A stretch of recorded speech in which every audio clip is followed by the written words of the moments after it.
Hey guys, tonight we're stepping straight into a world of scratchy wool, clashing dyes, and rules that care more about your socks than your soul. You're in a narrow stone room, candle guttering, and it's 1327. You tug at your tunic course, tight and dyed a bold yellowish green that somehow manages to itch and smell. Outside, shoes clop on cobbles, and someone hawks a wad of crimson thread like it's contraband. Medieval fashion wasn't drab, it was drama, stitched in color dot, and just so we're clear, you probably wouldn't survive this. Between the mildew, the lice, and the fact that you're technically not allowed to wear that particular shade of blue, your closet is already committing crimes. So, before you get comfortable, take a moment to like the video and subscribe, but only if you genuinely enjoy what I do here. And tell me in the comments, what time is it where you are? And what city are you listening from? Now, dim the lights, maybe turn on a fan for that soft background hum, and let's ease into tonight's journey together. You trudge along a muddy path, wool leggings clinging damply to your thighs, and wonder, why did medieval people bother dressing so colorfully when everything else was so bleak? Here's the first surprise. Your hose tight-fitting leg coverings, like socks that won't quit, are a dark nutty brown. Not because you're boring, but because dye is expensive and you work in a field. Still, your laces are blue. Not a rich indigo, but a faded teal that hints at something better. You bought the dye from a traveler who may or may not have used actual berries and spit. Medieval fashion was a strange beast. It whispered about your class, but also your mood. You might not have silk, but you could scrape together a flash of ochre, a ribbon, a clever cut. Even peasants indulged in color, just not too much, or someone would notice. Wool is everywhere. It's hot in summer, damp in rain, coarse when unwashed, which is always, and yet magical. When dyed right, it holds color like stained glass. Blues, reds, greens, vivid as a cathedral window on Sunday. You wrap your cloak tighter as you pass the local reeve, nodding at his trim purple hood. Technically, he shouldn't be wearing that. Purple is noble turf. But he married well, and nobody's enforcing sumptuary laws this week. Historians still argue whether medieval people really cared about these laws or just wore what they could afford, hoping no one snitched. But fines happened. Garments were seized. A man in 1339 got dragged to court for wearing a too bright hat. A hat. And fashion mattered.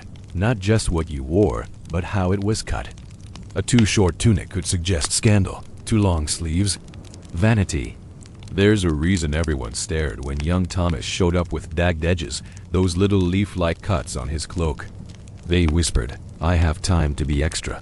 The fringe fact: medieval clothing was often second-hand, like sixth-hand. You'd get your cousin's tunic, dye it again to hide the holes, maybe add a patch, and pretend it was intentional. Distressed chic. But 700 years early. And those hose? They come in pairs now. But back then, hose were usually single-leg items tied up individually, like rebellious leggings that refuse commitment. Lose one, and suddenly your look is asymmetrical and embarrassing. You try not to trip as you cross a puddle, noticing your neighbor's tunic dyed a warm rust red. It looks sharp in the twilight. You ask what he used. Madder root, he says proudly, boiled with old wine and mystery herbs. He swears it protects from fleas. It doesn't. Even your underlayers, if you're lucky enough to own any, might be dyed pale yellow. Not fashionable, but practical. Hide sweat, laundry's done rarely, and forget underpants. Most folk didn't bother. A noblewoman passes. Her gown a rich green that you know was made with woad dye that stinks during processing. Seriously, it's fermented in urine. You try not to breathe. Still, you admire it. The way it drapes. The way the color glows even in moonlight. You don't need her jewels to feel a little envy. Just that silk lining. You scratch your leg again. Hose never stop itching. But there's pride in it too. You dyed these yourself. Or at least you think the bucket of weird-smelling sludge Behind the house helped. It took 3 days to stop staining your fingers. But now, you look a little less invisible, and that matters, because in a world where your birth defines your class, your clothes are one of the few things you can control. Sort of dot well, until someone reports you. You lean against the crooked frame of your cottage door, watching the early light stretch across the fields. Your tunic still smells like boiled onion water from last week's wash, but the color-muted russet holds. Not bad for a peasant. Not bad at all. C. Most people imagine medieval peasants draped in gray or brown like sentient potatoes. But in truth, color existed quietly, subtly, and often surprisingly. Even the poorest souls in the village managed a touch of green ore. Blue. Dull, maybe. Washed out? Sure. But intentional clothing dye was a gamble. The further you lived from a trade hub, the more creative you got. Onion skins, moss, lichen, berries, you tried it all. Your neighbor swears by boiling nettles. Another swears at boiling nettles after the rash it gave him. But that's the fun part. The trial, the error, the weird brownish-red result that you'll pretend was always the goal. Historians still debate whether peasants cared about fashion at all, or if practicality ruled their lives. Some say they had no time for vanity, too busy breaking their backs in barley fields. Others point to wills and inventories listing colored garments, suggesting pride even among the mud and manure. One 14th century widow in Yorkshire left behind a blue kirtle with gold edging. Gold, well, maybe not real gold, but a thread that sparkled in candlelight. Close enough. You reach for your belt pouch stitched from worn leather and dyed with crushed walnut husk. It smells like bitterness and mold, but it holds a coin or two and a good luck charm. A button from your cousin's old doublet, dyed with madder and vinegar. You rub it between your fingers absently. It's silly, maybe. But in a world with so little luxury, the tiniest color can feel like a rebellion. There's a fringe fact for you. Some peasants wore striped hose. Not because it was fashionable, but because fabric scraps were rare, and anything stitched together became a Frankensteinian fashion statement. Mismatched legs, chic. One blue, one brown. Now you're turning heads. Maybe not in a good way, but still. Color, for the poor, was often accidental. Sun-faded or stain camouflaged, and yet, sometimes deliberate. A spring wedding in the village sees women in pale greens and soft yellows. Dandelion dye, most likely. It only lasts a few washes, but no one expects longevity from a peasant gown. What matters is the effort. You remember your cousin's funeral last fall. The grieving wife wore her best robe, dark gray with a faint purple hem. She wouldn't say where she got the dye. Probably black market woad or worse, beetroot and hope. But she looked noble for a moment, even among the crows and cold wind. That's the thing. Color, however faint, told stories. A red apron on laundry. Day hinted at a daughter who helped dye it herself. A blue cuff on a laborer's sleeve whispered about a cousin who worked in town and sent home scraps. A green hood passed down 3 generations could still carry the pride of its original stitcher. Even children weren't left out. You glance toward the village square where a group of muddy-legged kids kick a ball made from twine and straw. One wears a tunic the color of cabbage stew. Another sports a too large green cap that keeps falling over his eyes. They're dressed in hand-me-downs, no doubt. But they have them, and that's something. Of course, there were risks. Wear something too nice, too bright, too suspicious, and someone might report you to the local reeve. Sumptuary laws weren't. Just for nobles. If your tunic looked silkier than your station allowed, questions followed. Accusations, sometimes fines, sometimes worse. One woman in 1373 was fined for wearing a dress beyond her station. Historians still argue whether it was truly the fabric or the jealous neighbor who filed the complaint. You pull your cloak tighter. It's not much coarse wool, undyed, but lined with old linen that once had a pinkish hue, faded now, like memory. But it's warm. It's yours. There's something deliciously ironic in how hard the world worked to keep color in its place, and how often it leaked out anyway. People died with what they had, wore what they could, bent the rules just enough to feel human. And you, standing here at the edge of the day, clad in thrift and threadbare pride, know that even the poor had pigment. Not always bright, not always legal, but real. You reach down, picking at a frayed edge on your tunic, and wonder, not for the first time, what exactly went into the dye that gave it its strange, not quite brown, not quite red hue. You've heard rumors. Everyone has. Some say it's just plants and vinegar. Others say less pleasant things: urine, rotting meat, crushed bugs, and they're not wrong. Tonight, let's talk about how medieval people colored their clothes when there was no such thing as synthetic dye, no factory pigments, and definitely no safety labels. You couldn't pop down to a local shop and buy sunset rose or autumn auburn. You had to make color, and that meant getting up close and personal with things most of us wouldn't touch with gloves and a 10-foot pole, your sleeve once. A soft gray-green is probably the result of a dye bath made with weld. A bright yellow flowering plant, dried and boiled down until it stained anything that touched it. Mix that with Woda blue dye fermented in, yes, human urine, and you could get a decent green.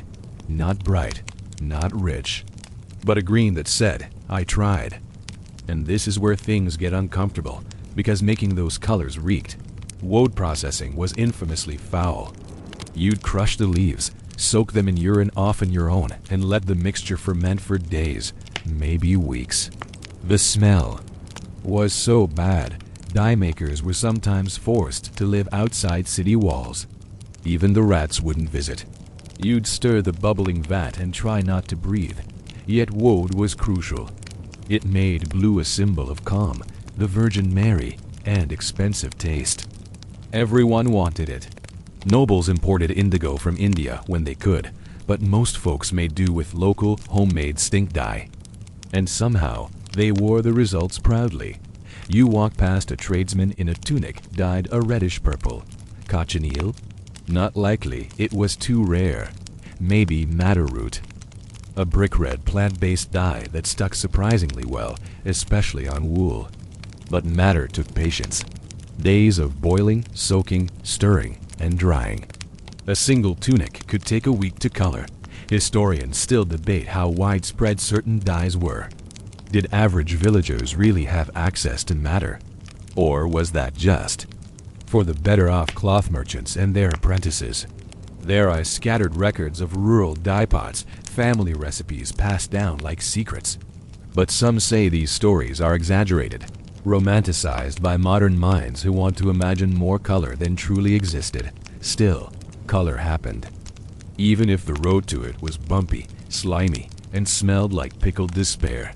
Let's talk about Tyrian purple for a second. It's probably the most infamous dye of all, made from thousands of crushed sea snails.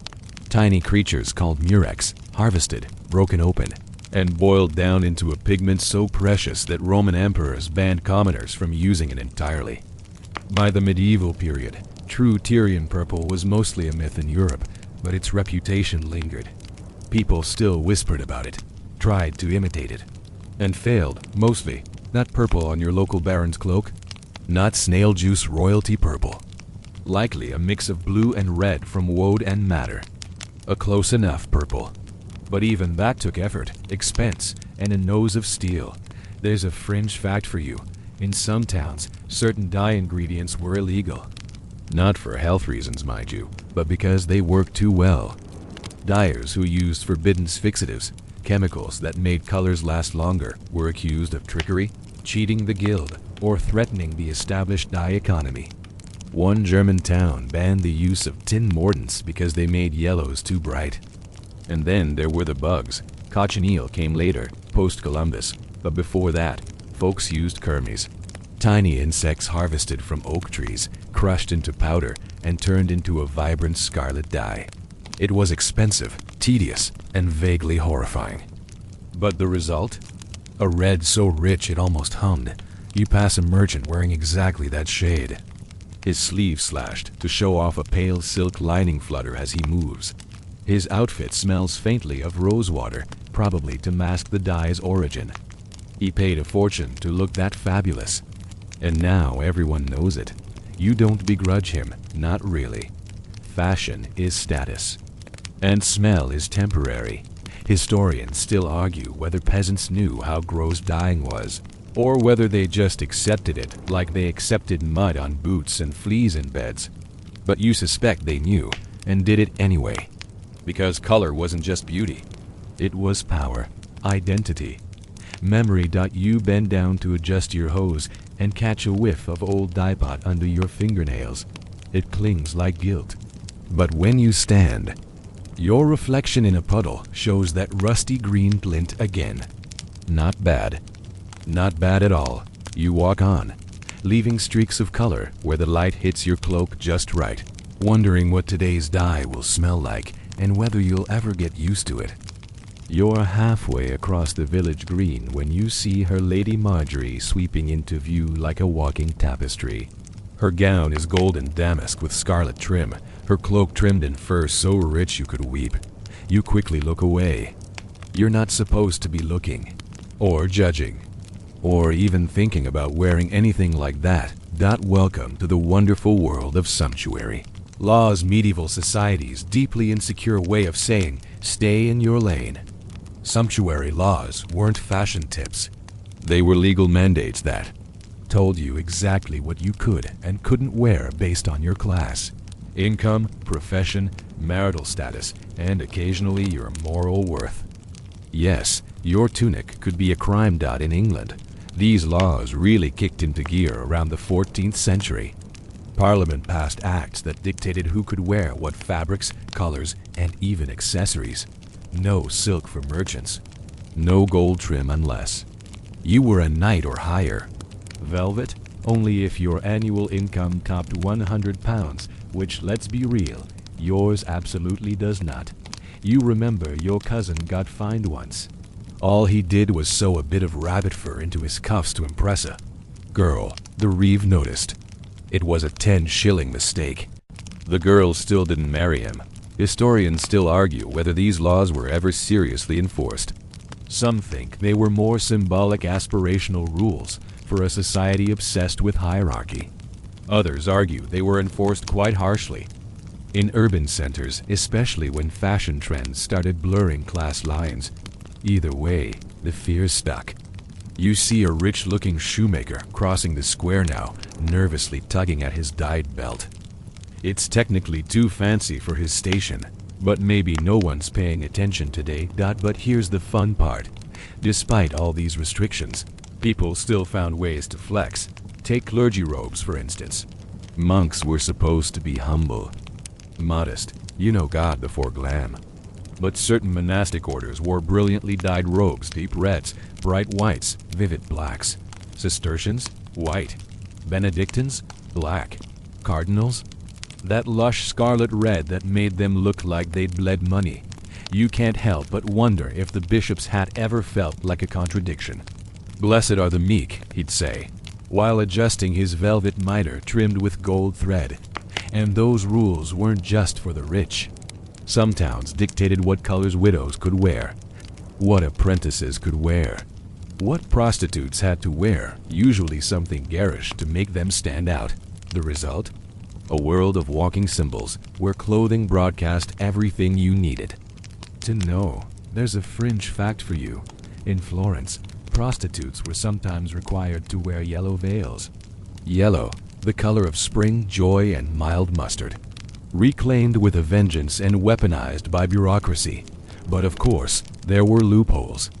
Marry up, your wardrobe options expand overnight. Inherit a noble's tunic. So long as you don't alter it, technically it's fine. And then there's tailoring. Oh, tailoring, the silent rebellion of thread and cut. You can take coarse wool and shape it so beautifully it looks expensive. And by the time someone notices, you're already out the door. Sumptuary laws even tried to curb these tricks. Some laws specified not just what you could wear, but how long your sleeves could be.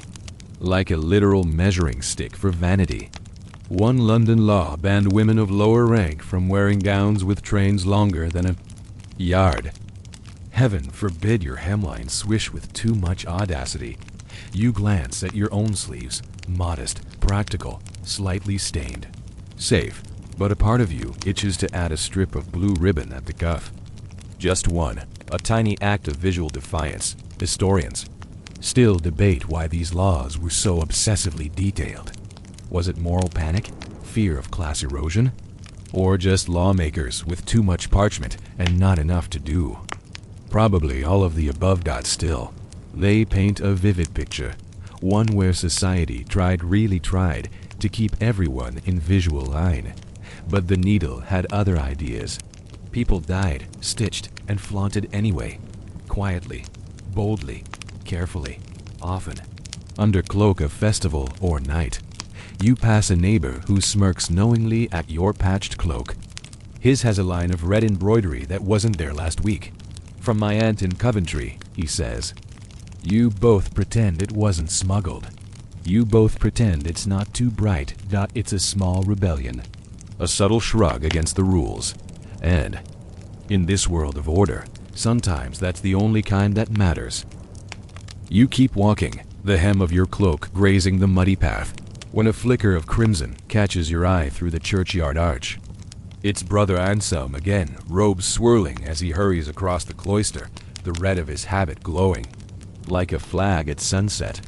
And once again, you think, is he allowed to wear that? Let's talk about clergy fashion, because if you thought only nobles and merchants dabbled in high-stakes wardrobe drama, oh no, the church invented the fashion flex. It just wrapped it in incense. The medieval clergy didn't only preach modesty, they wore it. In theory, the Benedictine rule, for example, emphasized humility, simplicity, and clothing appropriate to a life of spiritual devotion. But appropriate is a slippery little word. And when your church is also one of the wealthiest landowners in Europe, well, things get complicated. Take the color red.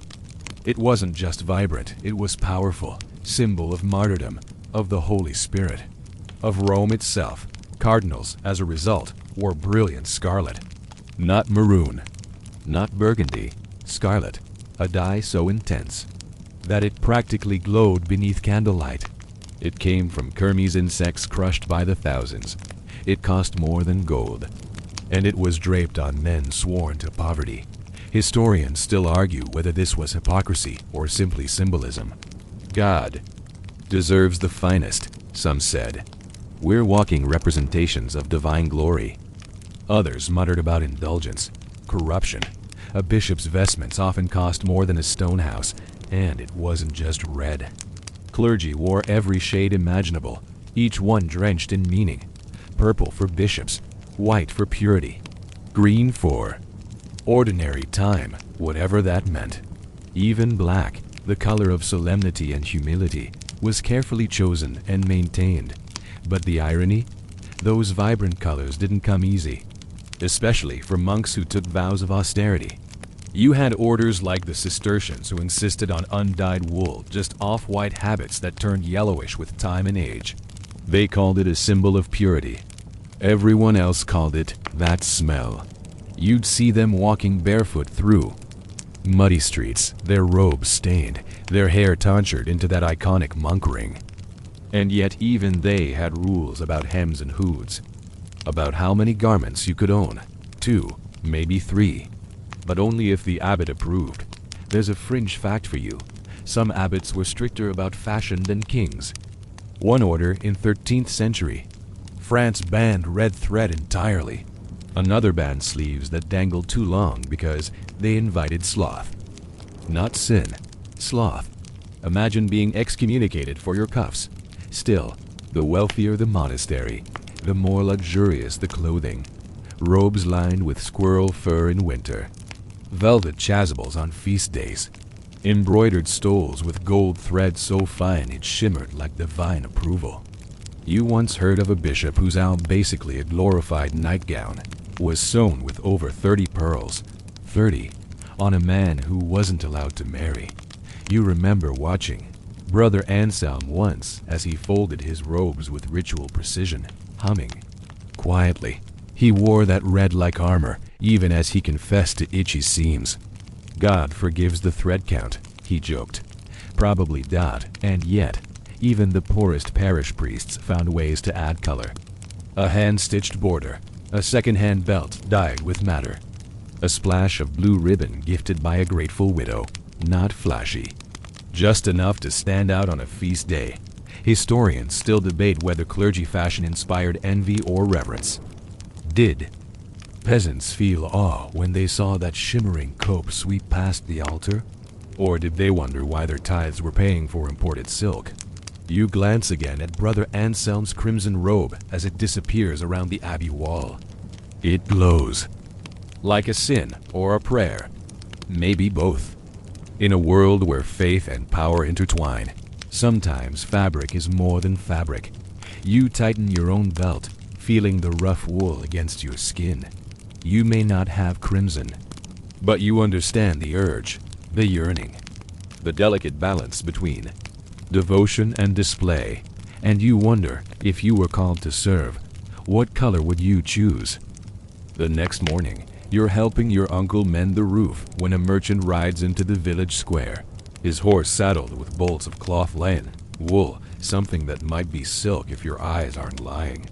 You set your tools down because no one doesn't stop to look when fabric this fine passes through.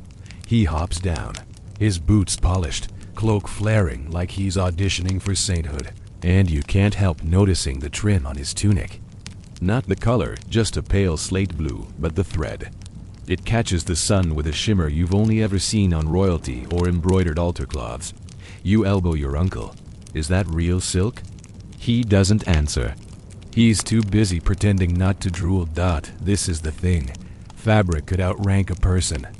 You might be born a peasant, work like a peasant, and live in a house that leaks more than it shelters, but wear fine enough cloth.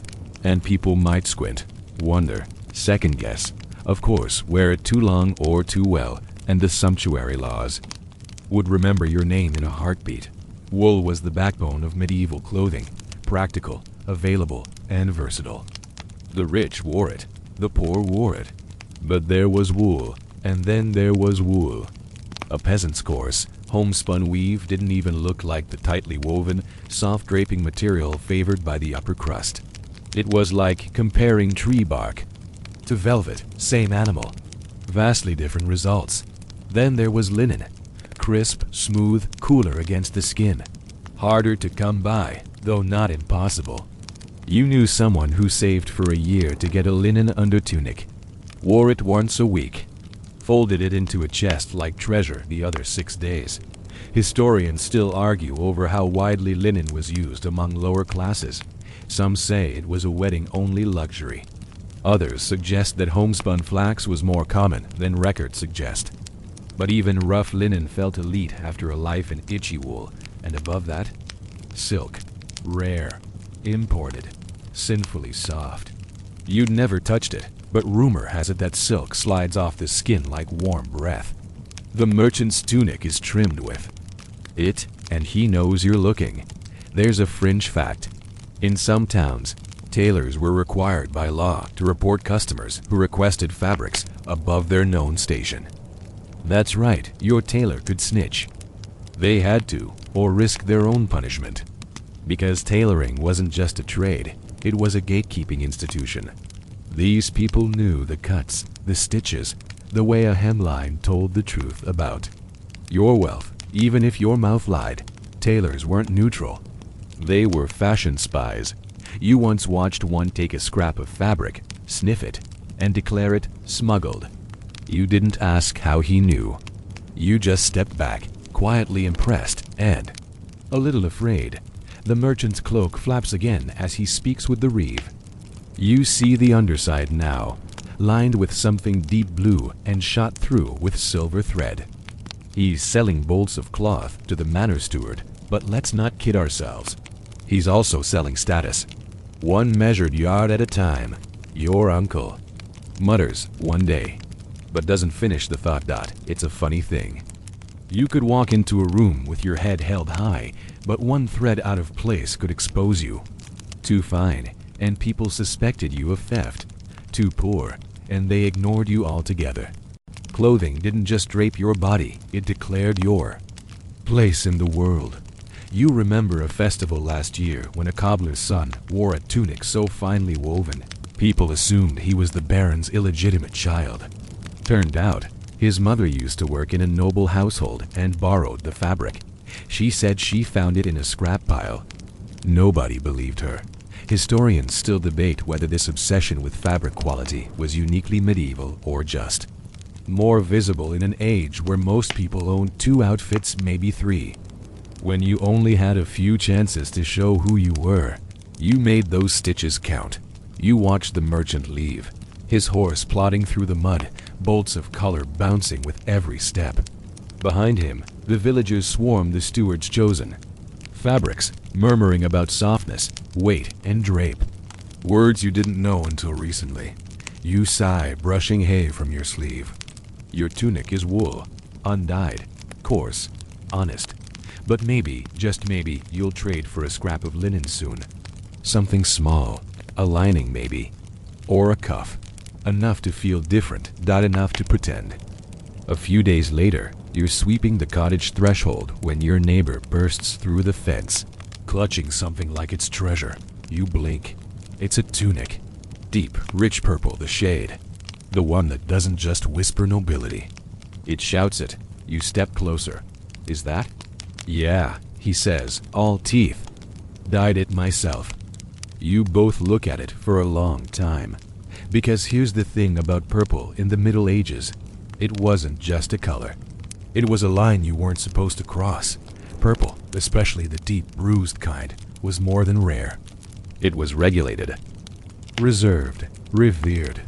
The Roman emperors had declared it their own centuries ago, and the legacy stuck. By your time, only the highest nobility, princes, dukes, bishops could wear it legally.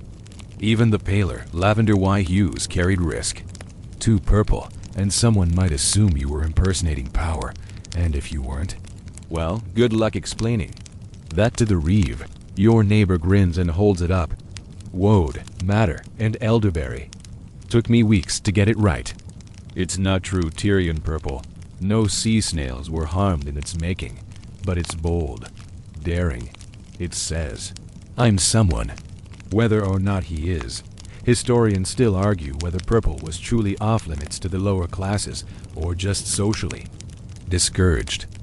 The laws varied by region and sometimes by season, but the message was clear. Purple was a status color. The deeper the hue, the deeper your pockets or the deeper your trouble. There's a fringe fact for you.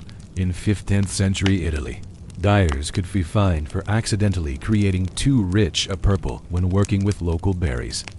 One poor soul in Siena claimed his tunic was just a dark pink. The judge didn't laugh. You remember the bishop's cloak more crimson than purple, technically, but the trim definitely leaning violet. That shimmer, that dangerous shimmer dot, it's funny how color walks the line between admiration and accusation. You help your neighbor lay the tunic over a bush to dry. The light catches it differently at every angle, plum, wine, midnight. What are you going to do with it? You ask Dot. He shrugs. Wear it under my cloak. Just the collar showing. Enough to feel dangerous. You nod. That tracks Dot because sometimes people flaunted their rebellion. Other times, they hid it like a secret. A purple lining. A forbiddance hem. A risky ribbon in the hair. You once knew a woman who embroidered her belt with violet thread, just one strand running like a secret through the weave. She wore it to weddings and funerals. She said it made her feel above things. She died in childbirth, and they buried her in that belt. Historians still debate whether the symbolism of purple meant more to the people who weren't allowed to wear it. Was it a crown of thread? A promise stitched into fabric? Or just a dare? You turn the tunic over, marveling at the uneven dye job. It's a little blotchy. The seams are rough. But somehow, that makes it better. Less royal, more real. Won't They notice? You ask. He smirks. Only if I want them to. That's the brilliance of medieval fashion. It wasn't just about what you wore, it was how you used it. How you bent the rules without breaking them. How you wore power close to the skin. As your neighbor heads home, purple drying on his shoulders like a secret sun. You wonder what your own color would be if you could wear anything, risk nothing, and walk proud through the square. Would you choose purple too, or something even more dangerous? Later that week, you find yourself at the tailor's stall, ostensibly to barter for thread, but mostly to listen. Because if anyone knows the village secrets, it's not the priest. It's not the reeve. It's the tailor. You lean against the DA wall of the stall and pretend to admire a row of wooden toggles while Master Harl unfurls a bolt of blue-gray wool. Imported, he says, though it probably isn't. His needle flashes as he mends a tear in a noble's overcoat, and you watch the practiced way he threads scandal through. Stitches. Here's what they never tell you. Tailors were the medieval. Gossip columnists, fashion engineers, and forensic investigators rolled into one. They knew who was cheating on their taxes and their spouses, who'd gained weight, who'd mysteriously acquired silk lining when last week they couldn't afford a turnip, because you had to come to the tailor. You had no choice. Clothes were rarely off the rack.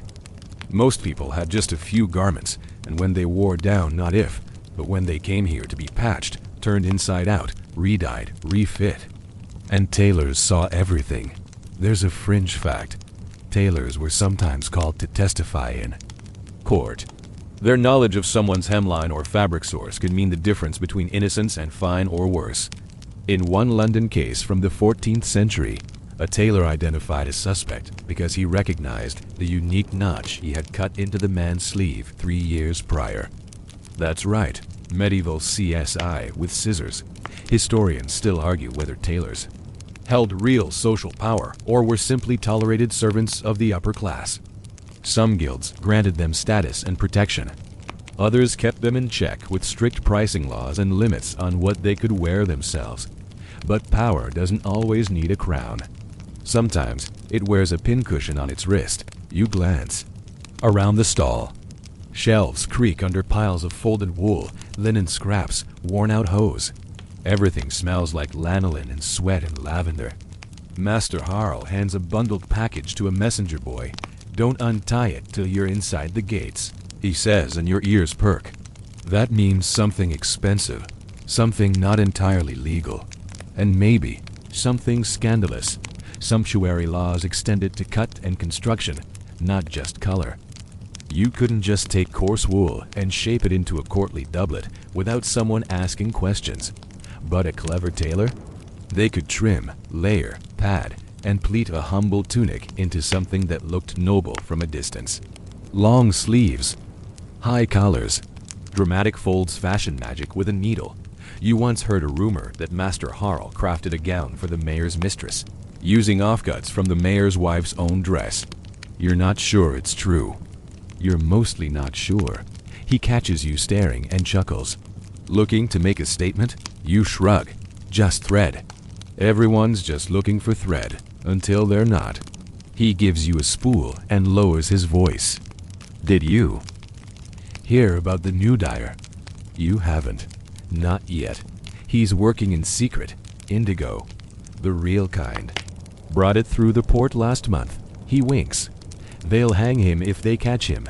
You nod solemnly. Indigo was banned in some parts of Europe during the late Middle Ages, not because it was dangerous, but because it was better. Too vivid, too long-lasting. It threatened the woad trade, which was local and well-connected. There were riots over indigo. Literal dye riots. Historians still argue whether those bans were about economics, nationalism, or pure spite. Probably all three. You hand over your coin and pocket the thread. But you're no longer thinking about mending. You're thinking about who wears what, and why, and how the person with a pair of scissors might be the most dangerous one in town. As you leave, you hear Master Harl humming some old tune about kings and fools, needles and knives. You glance back once. He's still sewing, still listening, still watching. You're at market, hands full of onions, when someone brushes past you in a whirl of cloth and buttons, dozens of them. Tiny, round, glinting like coins. You freeze mid-step, one onion rolling free as you stare at their double buttons. Many buttons. Let's talk about how buttons changed everything. In a world of laces, pins, and floppy hooks, the arrival of the buttonhole was less a fashion tweak and more a scandalous revolution. Because buttons didn't just close garments, they shaped them. Suddenly, clothes could fit the body more tightly. And tightness, in medieval Europe, was a risky business. That doublet you saw? It hugged the man's torso like he was poured into. His sleeves, buttoned from wrist to elbow, didn't dangle or flap. They framed his arms like sculpture, and that was the point. Buttons weren't just functional. They were sensual. Historians still argue where the buttonhole truly originated. Some say Germany. Others point to the Middle East, but by the 13th century, it had marched across Europe like a very well-dressed army. And the moment it did, tailoring changed, fit mattered. And so did accessibility. You raise an eyebrow. Because buttons meant more than fashion, they meant entry points. Gowns and tunics that once had to be pulled over the head now opened along the chest, the side, the hip, layers upon layers, each secured with neat rows of buttons. A laced bodice took time to undo. A row of buttons? Temptation, control, flirtation, even. There's a fringe fact for you. In the 14th century, moralists began preaching against tight clothes because of buttons. They called them gateways to sin literally.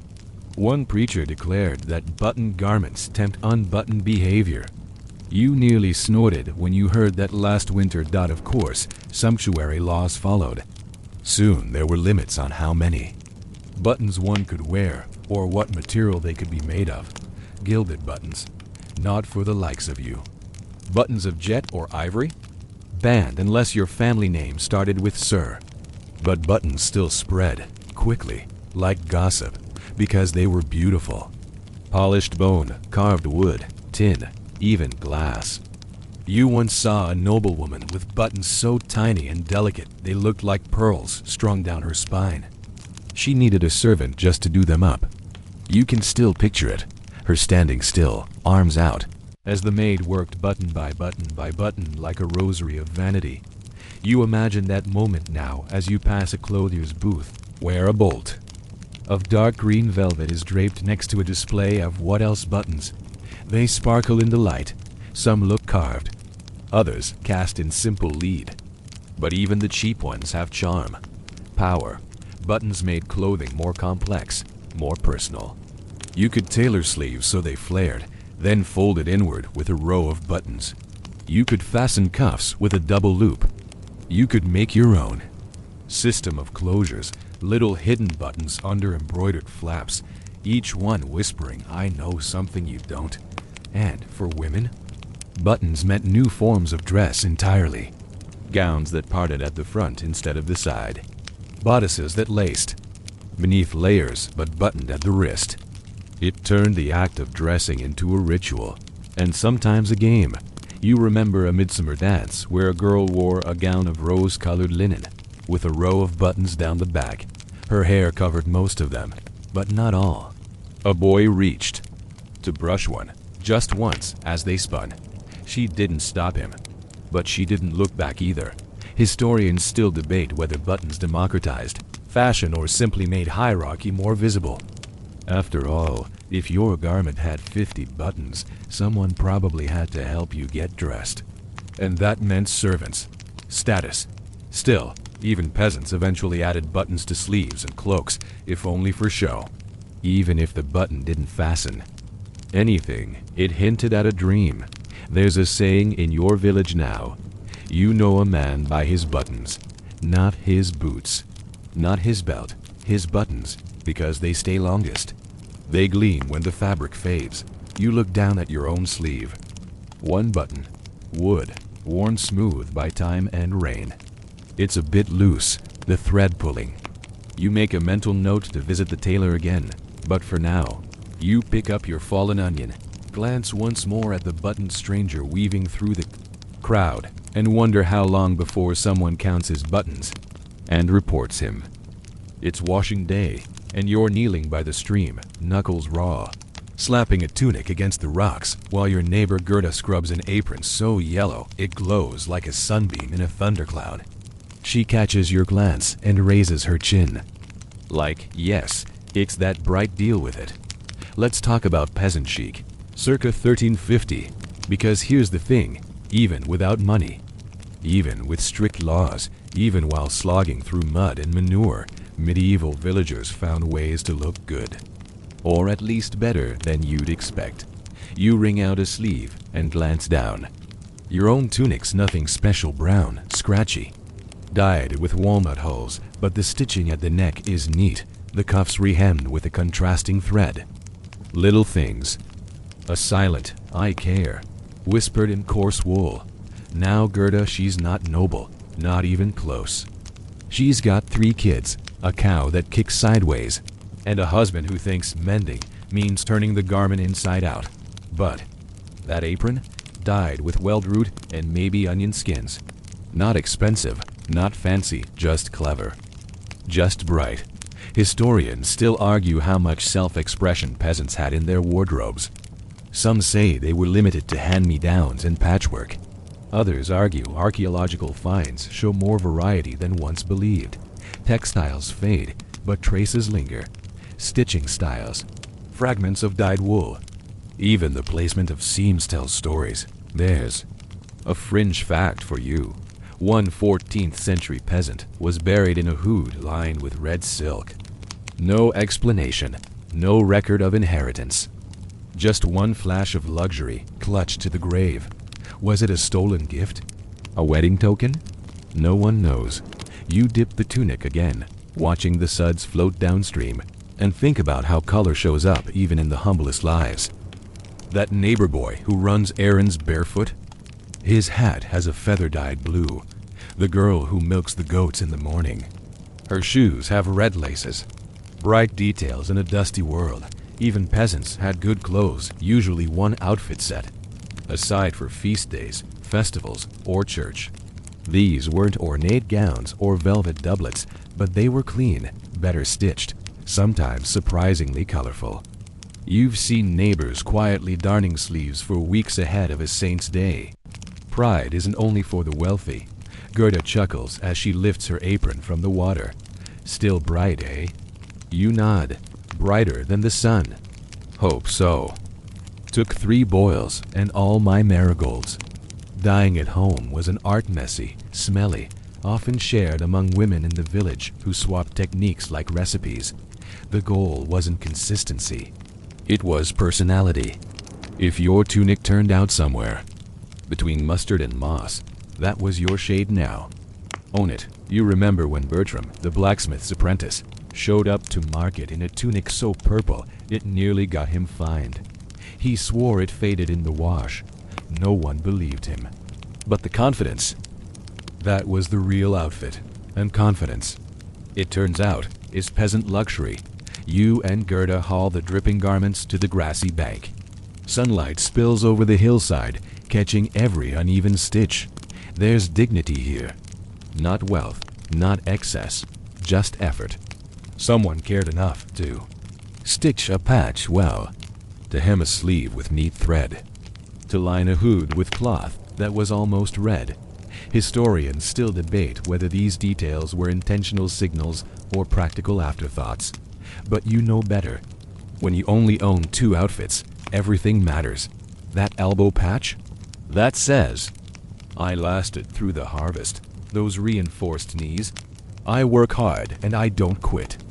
And that lemon yellow apron? I refuse to look like the dirt I work in.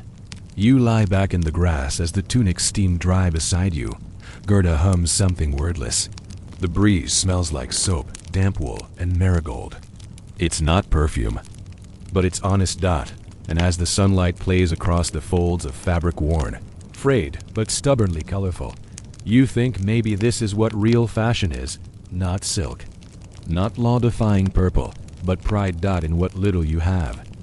It's the next morning, and you're heading to the square when you pass a man in a hat that stops you cold.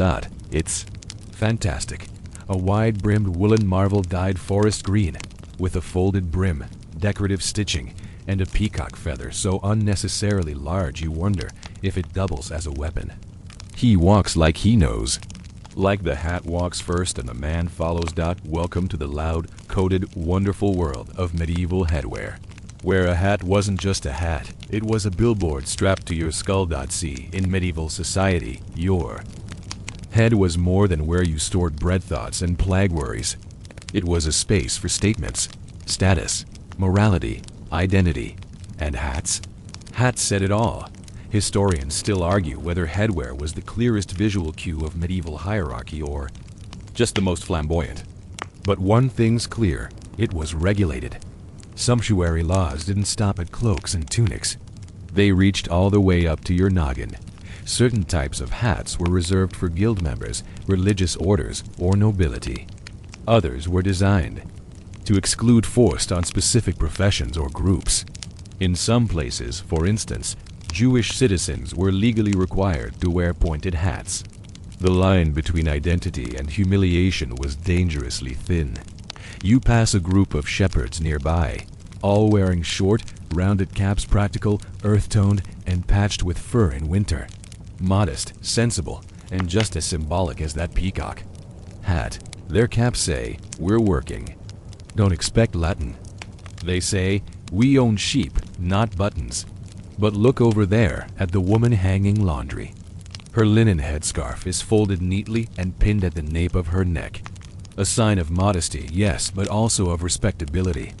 Married women were expected to cover their hair, and the more complex the wrap, the more skilled and modest the wearer. There's a fringe fact for you. In certain regions of France, women were fined for wearing their wimples, those gauzy chin and neck wrappings too. Fashionably, one bishop declared that a veil should inspire reverence, not desire. Apparently, someone's wimple had been doing too much. Headwear was charged. Widows wore black veils. Maidens wore floral crowns on festival days. Nobles might wear sugarloaf hats, tall, conical, and absurdly expensive. Travelers often wore felt chaperones, looped dramatically over the shoulder when not on the head, because why not make it theatrical? And let's not forget the hood. Simple in design, but endlessly versatile. Some pulled low over the brow for mystery. Others slung back to show off a fresh haircut, or better yet, a gold chain. You remember a May Day festival where a young baker's apprentice showed up in a burgundy hood with tiny bells sewn into the edge. Every step he took was a musical risk. He claimed it was for the celebration. Everyone else assumed he was trying to impress Maud, the brewer's daughter. And, well, he did end up married. Historians still debate whether hat flamboyance in the lower classes was tolerated because of festivals or because officials simply gave up. On feast days, rules loosened. People wore colors and shapes they'd normally avoid. Headwear bloomed like wildflowers, ridiculous, joyous, deeply personal. You reach up, adjusting your own cap. Plain, undyed wool. A bit lopsided, but warm. You've stitched the brim twice. It's not fashionable, but it stays on in the wind and keeps sun off your brow. Still, you think about that green hat. The way it stood out. The way it announced something. That man probably gets reported every fortnight. But you bet he enjoys every fine. Because sometimes, when your life is bounded by rules and weather and mud and mead taxes, a hat is your rebellion. It's your crown. Not because it grants you power, but because it reminds you every time it shades your eyes that you're still your own person underneath it all. You're sitting on the low stone wall near the well, idly stitching a tear in your sleeve when you hear shouting from across the square. Not alarming shouting, gloating shouting. Agnes the baker is pointing at her neighbor's new cloak and declaring to everyone within earshot, "That sermon, I'd bet a year's grain on it." And just like that, the whisper becomes a storm. In a moment, the reeve arrives, followed closely by the town scribe. Quill already twitching. The poor neighbor Marta, A modest seamstress blushes so hard it looks like she's wearing rouge. It's rabbit, she insists. Dyed rabbit. My cousin trapped them himself. The reeve squints at the trim, strokes it like a cat he doesn't trust, and frowns. Welcome to the utterly petty, deeply personal, and sometimes publicly humiliating world of sumptuary enforcement, aka medieval fashion snitching. See, wearing the wrong fabric wasn't just a faux pas, it was a crime. And when your neighbors knew the rules as well as the reeve did, you could get fined or dragged into court. Just because someone was feeling vindictive that day. Historians still argue how often these laws were enforced. Official records show plenty of cases, but they might reflect big cities more than small villages. Still, in close-knit communities, reputation policing happened with alarming efficiency. There's a fringe fact: in parts of Italy, town criers would read out fashion infractions like public shame poetry. One poor tailor in Florence had to wear a sign around his neck that said, "I made unlawful garments for 3 market days." The worst part? Many of these cases weren't about obvious law-breaking. They were about gray areas. Fur trims that looked too rich, velvet that might have been brushed wool, a too bright sleeve, a cloak that draped above your station. It didn't help that fashion changed fast, and what was legal last feast day might be illegal this week, thanks to a panicked council meeting in the city. You remember when a young widow was accused of excessive embroidery. She had spent months stitching tiny flowers into her hem. No gold thread, no imported silk, just flax, love, and grief. But someone thought it looked too fine. The reeve confiscated the gown. The village still talks about it, and the tattling? It wasn't random. Sometimes it was deeply strategic. A spurned suitor, a jealous rival, a business competitor, or someone like Agnes, who just didn't like how Marta looked in burgundy. You glance over. The reeve's still sniffing at the chew. Fur like it might confess. Marta stands stiffly, chin up, hands clenched. You wonder how much of this is about the cloak and how much is about who's allowed to look good. Because fashion isn't just fabric. It's perception, power, who gets to be admired without permission. When rules exist to preserve that power, well, snitches thrive. Sumptuary laws created a culture of self-policing. People became their own wardens, calculating every cuff and hem. Some even dressed down intentionally to avoid scrutiny. A merchant's wife might choose dull gray on market days, saving her green gown for quiet feasts at home. A dyer might leave his own tunic faded, even though his vats could produce stunning colors. You once asked the tailor why he wore such drab clothes. He said, "Because I dress others, I'm not allowed to shine." Still, not everyone complied. And not everyone snitched. Some quietly admired those who pushed the line. The way Marta does now, eyes narrowed, defiant, unmoving as the reeve lectures her. You catch her glance. She doesn't look ashamed. She looks daring. Maybe it is rabbit fur. Maybe it's not. But she sewed it herself, lined the hood with faded velvet from her mother's chest, and walks taller in it. Is that really a crime? Historians still debate whether sumptuary enforcement succeeded in its goal or merely bred resentment and performance. Did people obey out of fear, or just become better at hiding? The reeve steps away at last, shaking his head. "You'll be watched," he mutters. "Don't push your luck." Marta says nothing, but you swear her cloak looks brighter in the sun as she walks away. You're lingering near the blacksmith's stall when a young squire struts past in a tunic with slashed sleeves, and your jaw actually drops a little. Not because of the cut itself, it's not new to you, but because this one is ridiculous. A dozen perfectly sliced openings run along his arms, exposing a bright yellow fabric underneath like the petals of some angry flower. You blink, then snort. He's definitely making a statement. And that statement is, look at me. I have more fabric than sense. Let's talk about one of the flashiest trends of late medieval, fashion slashed sleeves. What started as a battlefield accident, or so the legend goes, became a full-blown style icon. Picture this.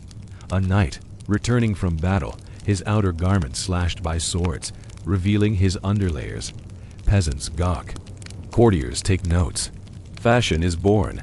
Historians still argue about the true origin. Some trace it to Swiss mercenaries, others to French nobility, still others to bored Italian aristocrats with too much cloth and too few battles. But wherever it started, slashing caught on like fire. And it wasn't just sleeves, doublets, breeches, even shoes got the treatment.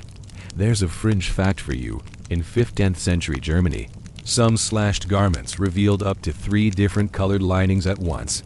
It became a literal competition of who could wear the most layers, cut the most holes, and still walk with dignity. You watch the squire swagger down the street, sleeves fluttering like parade flags. Beneath each slash, a brilliant contrast fabric peeks out dyed silk, maybe, or at least something pretending to be. It's unnecessary. It's costly. It's entirely the point. Because slashing wasn't just about fashion, it was a flex. In a world where fabric was expensive, deliberately cutting it showed you had more than enough. It said, I can destroy my clothes and still look wealthier than you'll ever be. You remember the time Bertram tried it, your neighbor's son who'd just come back from the city. He sliced his old tunic down the arms and tried to sew yellow scraps beneath. Trouble was, the outer fabric frayed instantly and the yellow wasn't color fast. He walked into the midsummer feast looking like a dandelion that had been stepped on. The village still calls him Bertram the Wilted. Still, you kind of admired him for it. Slashing also created movement. A slash flutters when you walk, draws the eye, insists on attention. In a world of stiff, layered garments, those moving glimpses of color made you look alive, vivid, wealthy, and just rebellious enough to thrill the crowd. Of course, the church hated it. Sumptuary laws, as usual, tried to catch up. They limited the number of slashes, the width of the cuts, the quality of fabric underneath. In Florence, men were fined for having sleeves too violently cut. In England, one edict grumbled about the decadent tearing of garments by idle youth. You suspect that one was written by someone with no flair and very itchy robes. You glance at your own sleeve patched, simple, still holding on, and wonder what a few neat slashes might look like. Would anyone believe it was accidental? Would it matter? The squire's not the only one flaunting cuts today. A merchant's daughter. Nearby wears a gown with elbow slashes, the underfabric a gentle rose pink. More modest than the squire, but still a whisper of opulence. She catches you looking, then tilts her head like she's in on the joke. Historians still debate whether slashing filtered down to the lower classes or remained an aristocratic game. Some say villagers eventually embraced small, functional slashes less for show, more for ventilation. Others argue that only the wealthy could afford to waste fabric for drama. But you know better. You've seen Gerda stitch an old blue tunic with vertical cuts and line it with hand-dyed linen just for Easter. She called it her feast day air holes. But she smiled as she said it. She knew what she was doing. Fashion, even for the poor, has always been a mix of survival and theater. You step away from the blacksmith stall and into the street, where slashes flash and flutter in every direction. Some are subtle, some are absurd. All of them speak of pride, of wealth, real or faked, of the strange joy of slicing open your sleeve just to show the world what's beneath. It's a rainy afternoon, and the church bells are tolling for a wedding. Though judging by the bride's face, it's more of a sentence than a celebration. You huddle beneath the eaves of the bakery, watching the procession pass. She's cloaked, head to toe in a dull gray wool wrap that drapes like a fog around her. It's clean, stitched well, but deliberately mournful, and you realize this is no accident. This is what happens when fashion isn't about you anymore. Let's talk about the married woman's cloak of sadness. Okay, maybe that's a bit dramatic, but not far off. Because in many medieval communities, once a woman was married, her wardrobe didn't just change, it narrowed. Colors darkened, cuts simplified, accessories vanished. Her hair, once braided with ribbons or worn in floral crowns, on feast days was now hidden beneath coifs or veils. It wasn't about practicality. It was about modesty, visibility, and above all, messaging. The community had to know at a glance that you were taken. Not available, not flirtatious, not trying, just respectable. Historians still argue whether this visual shift was universally enforced or more cultural than legal. But in towns like yours, the signal was unmistakable. A married woman dressed down. Especially in public. There's a fringe fact for you. In some parts of medieval Germany, unmarried women could wear bright girdle sashes at the waist, while married women were expected to remove them completely or switch to a blessed version, often gray or black. If that isn't fashion turning into a relationship status, what is? You watch the bride pass, her veil slick with drizzle. Beneath the cloak, her gown might be beautiful, you can't see. You wonder if she's wearing anything bright. Something defiant, stitched inside the hem, but maybe not. Maybe she gave all that up when she said yes, and it doesn't stop with the wedding. In many households, married women were expected to adopt a uniform of modest practicality. Brown cloaks, plain linen gowns, aprons without embroidery.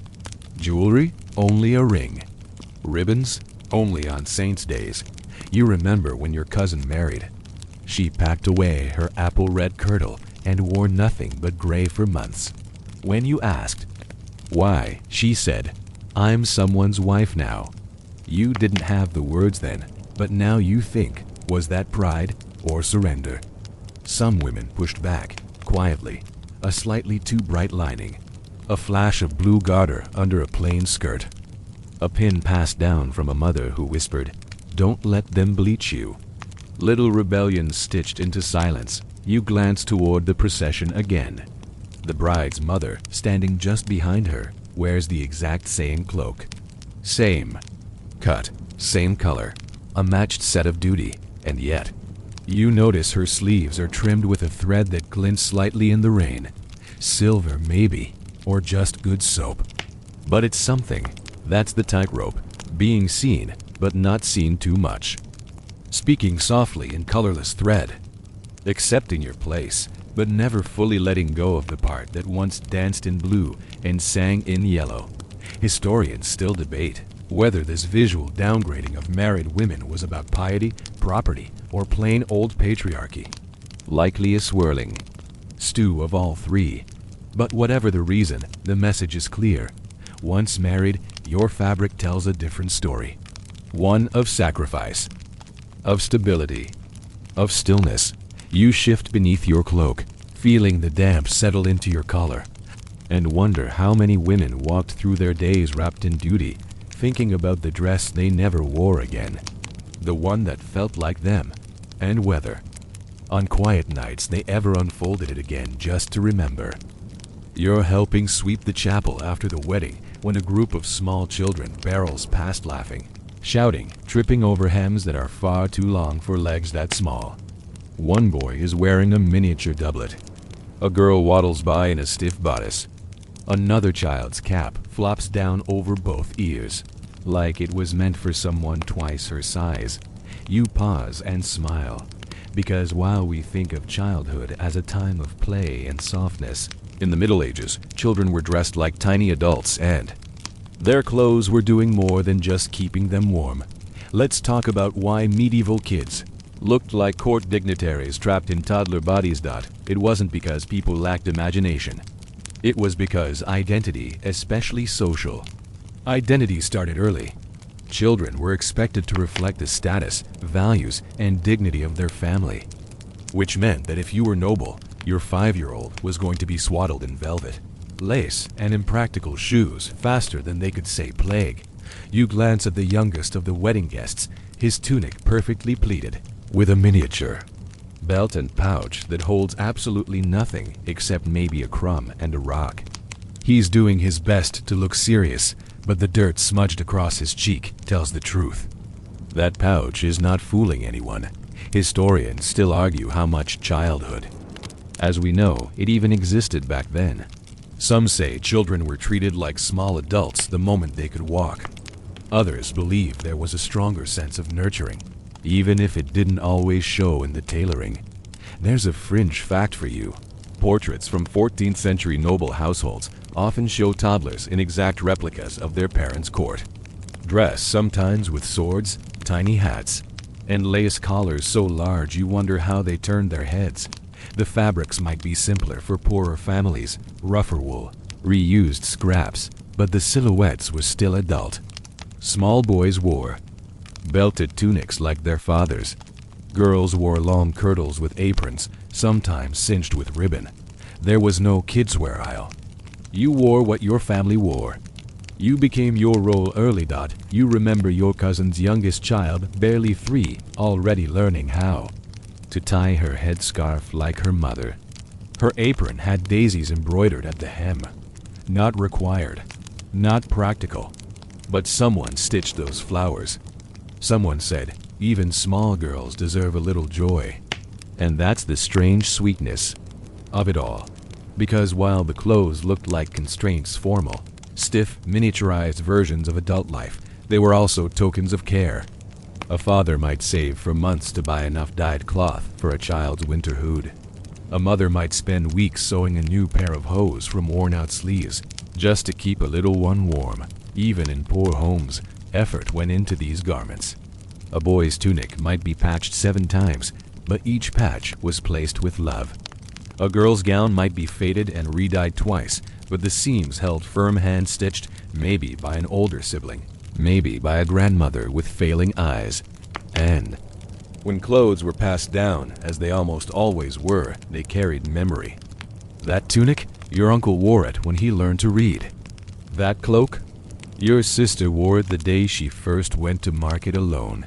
Every fray was a fingerprint. Every mended hem, a story.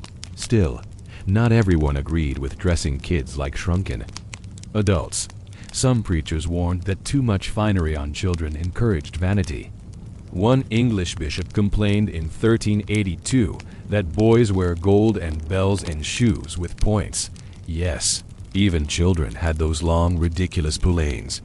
He declared it an insult to modesty. But the fashion marched on. You watch one girl trying to curtsy in her oversized gown. She wobbles, grins, and collapses into a heap of skirt and giggles. Her mother scolds half-heartedly, but she's smiling too. You wonder if that girl will remember this day. Or just the way her gown dragged in the grass. The way the lace at her collar tickled her chin. The way someone laced her bodice with care that morning, because medieval childhood may have looked stiff. But it wasn't loveless. Even in a world of rules, someone always took the time to dress a child well. It's festival day, and the air smells like roasted apples, wood smoke, and whatever that goat just stepped in. The entire village has turned out in their best tunics, brushed clean, aprons pressed, hats cocked just so. You dodge a flying turnip and follow the sound of lutes toward the village green, where couples are dancing and fashion rules are starting to blur. Because when the drums come out and the cider flows, the grip of sumptuary law starts to loosen. Just a little. Let's talk about the fashion rebellion of dancers at festivals, feast days, and seasonal fairs. Even the strictest wardrobes started to stretch. A hemline just a bit higher, a sleeve more puffed than usual, a sash tied at the hip instead of the waist. Everything was a little brighter, a little bolder. Even the reeve looked the other way, unless someone wore actual gold trim, in which case no dice.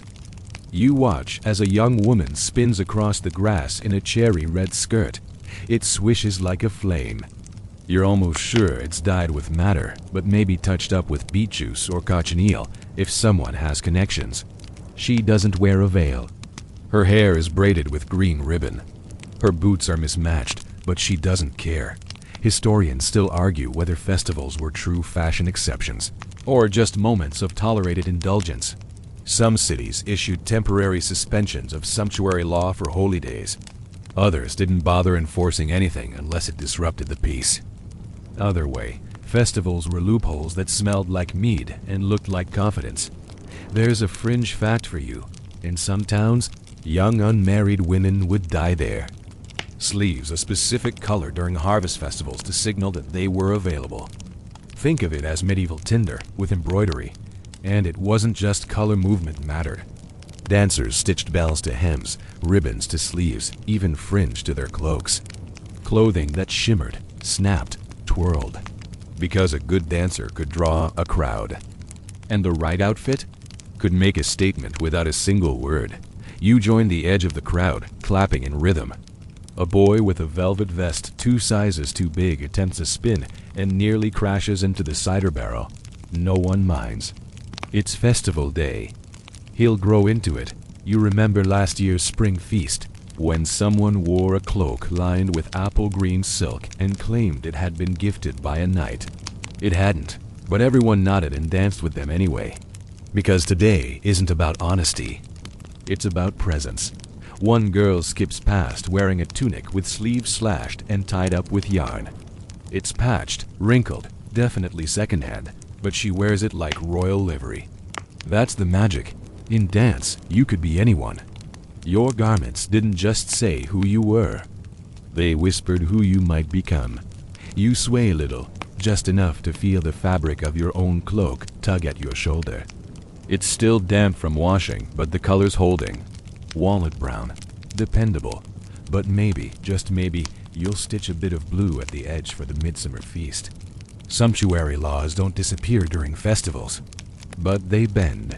And more importantly, people feel safe enough to bend with them, to wear their brightest garters, their boldest hats, their memories stitched into sleeves they only wear once a year.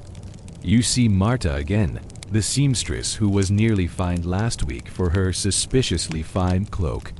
Today, she's wearing it openly, hood thrown back, trim, brushed, and gleaming. No one says a word. Not when she's dancing like that. You realize this is the moment when fashion stops being rules and becomes rhythm. When the hem lifts, the ribbon flutters, the buttons gleam, and the sumptuary laws drift away into the smoke of the cook fires and the thrum of the drums. And, for a little while, everyone wears exactly who they want to be. The festival fades into night, and you stumble home with a sore face from smiling and sore feet from trying to keep up with a shepherd girl who danced like gravity was a suggestion. You unlace your tunic slowly, easing out of sweat-dampened cloth. And that's when it hits you.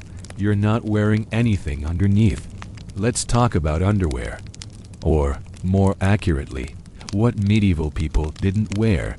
Because for all the layers, all the rules, all the fussy laces and fluttering sleeves, the truth is this. For most folks, there were no drawers, no boxers, no briefs. Just you, your tunic, and the mercy of good stitching. Historians still argue about the extent of medieval undergarments.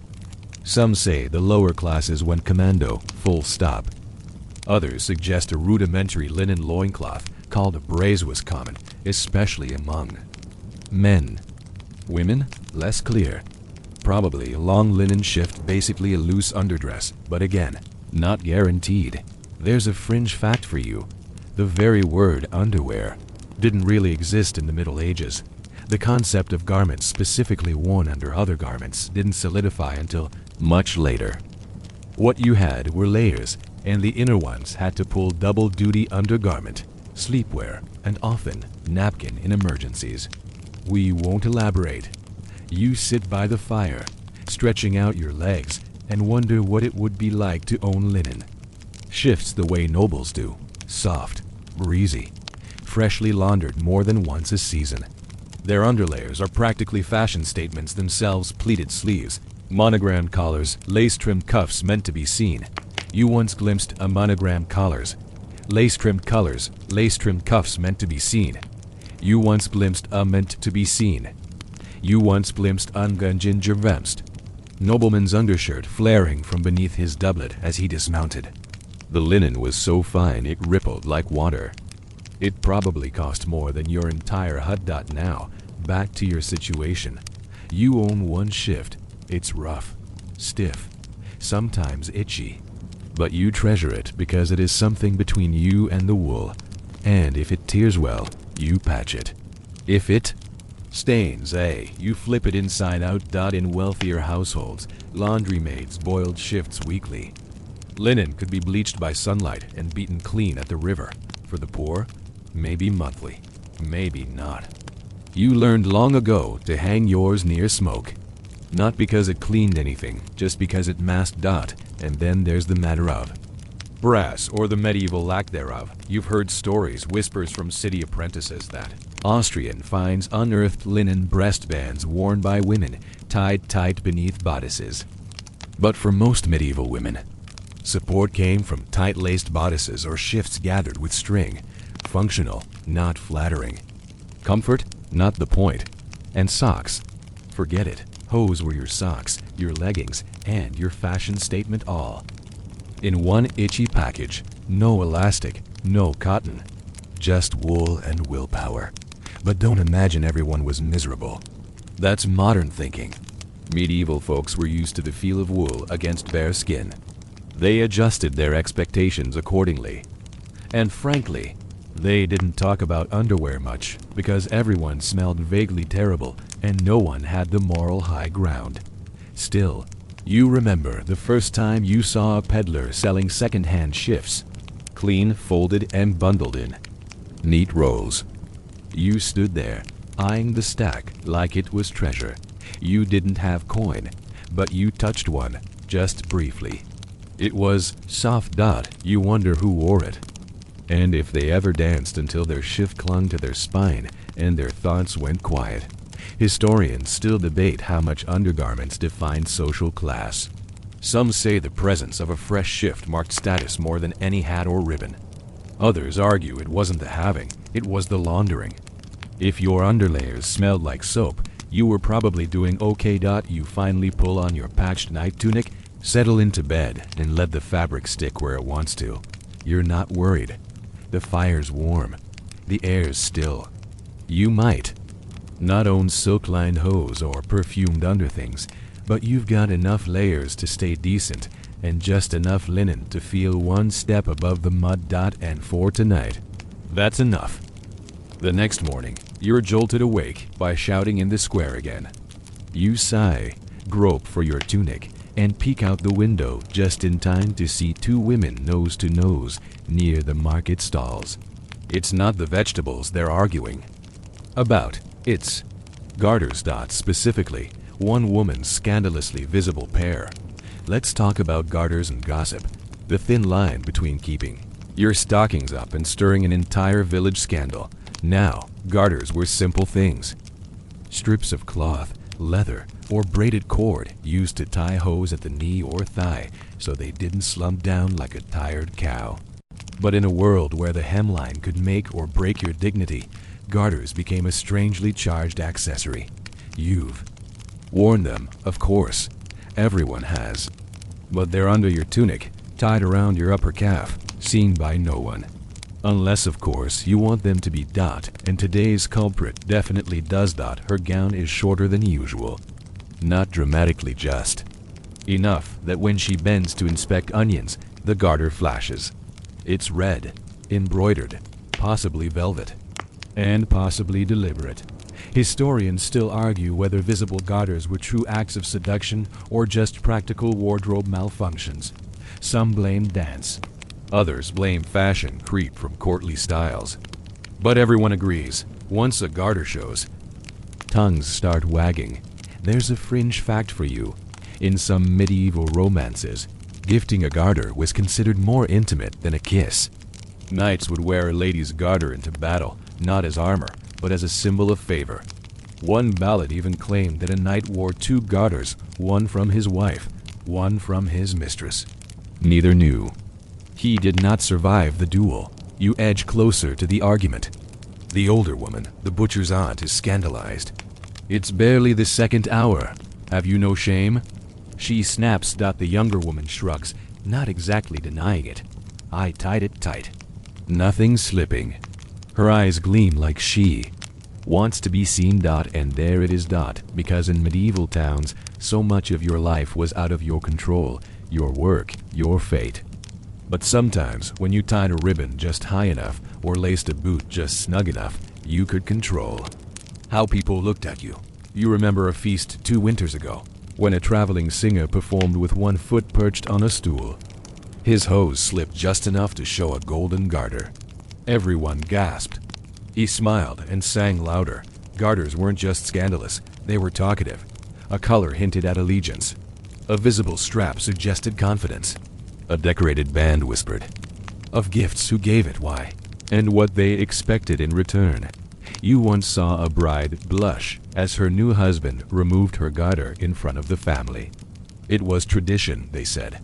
But you noticed the embroidery, a flower you'd only ever seen stitched by one of her sister's friends. That marriage didn't last long. Even kings weren't immune. Edward III allegedly founded the Order of the Garter, the highest order of chivalry in England, after picking up a fallen garter at court. When courtiers snickered, he declared, "Honi soit qui mal y pense."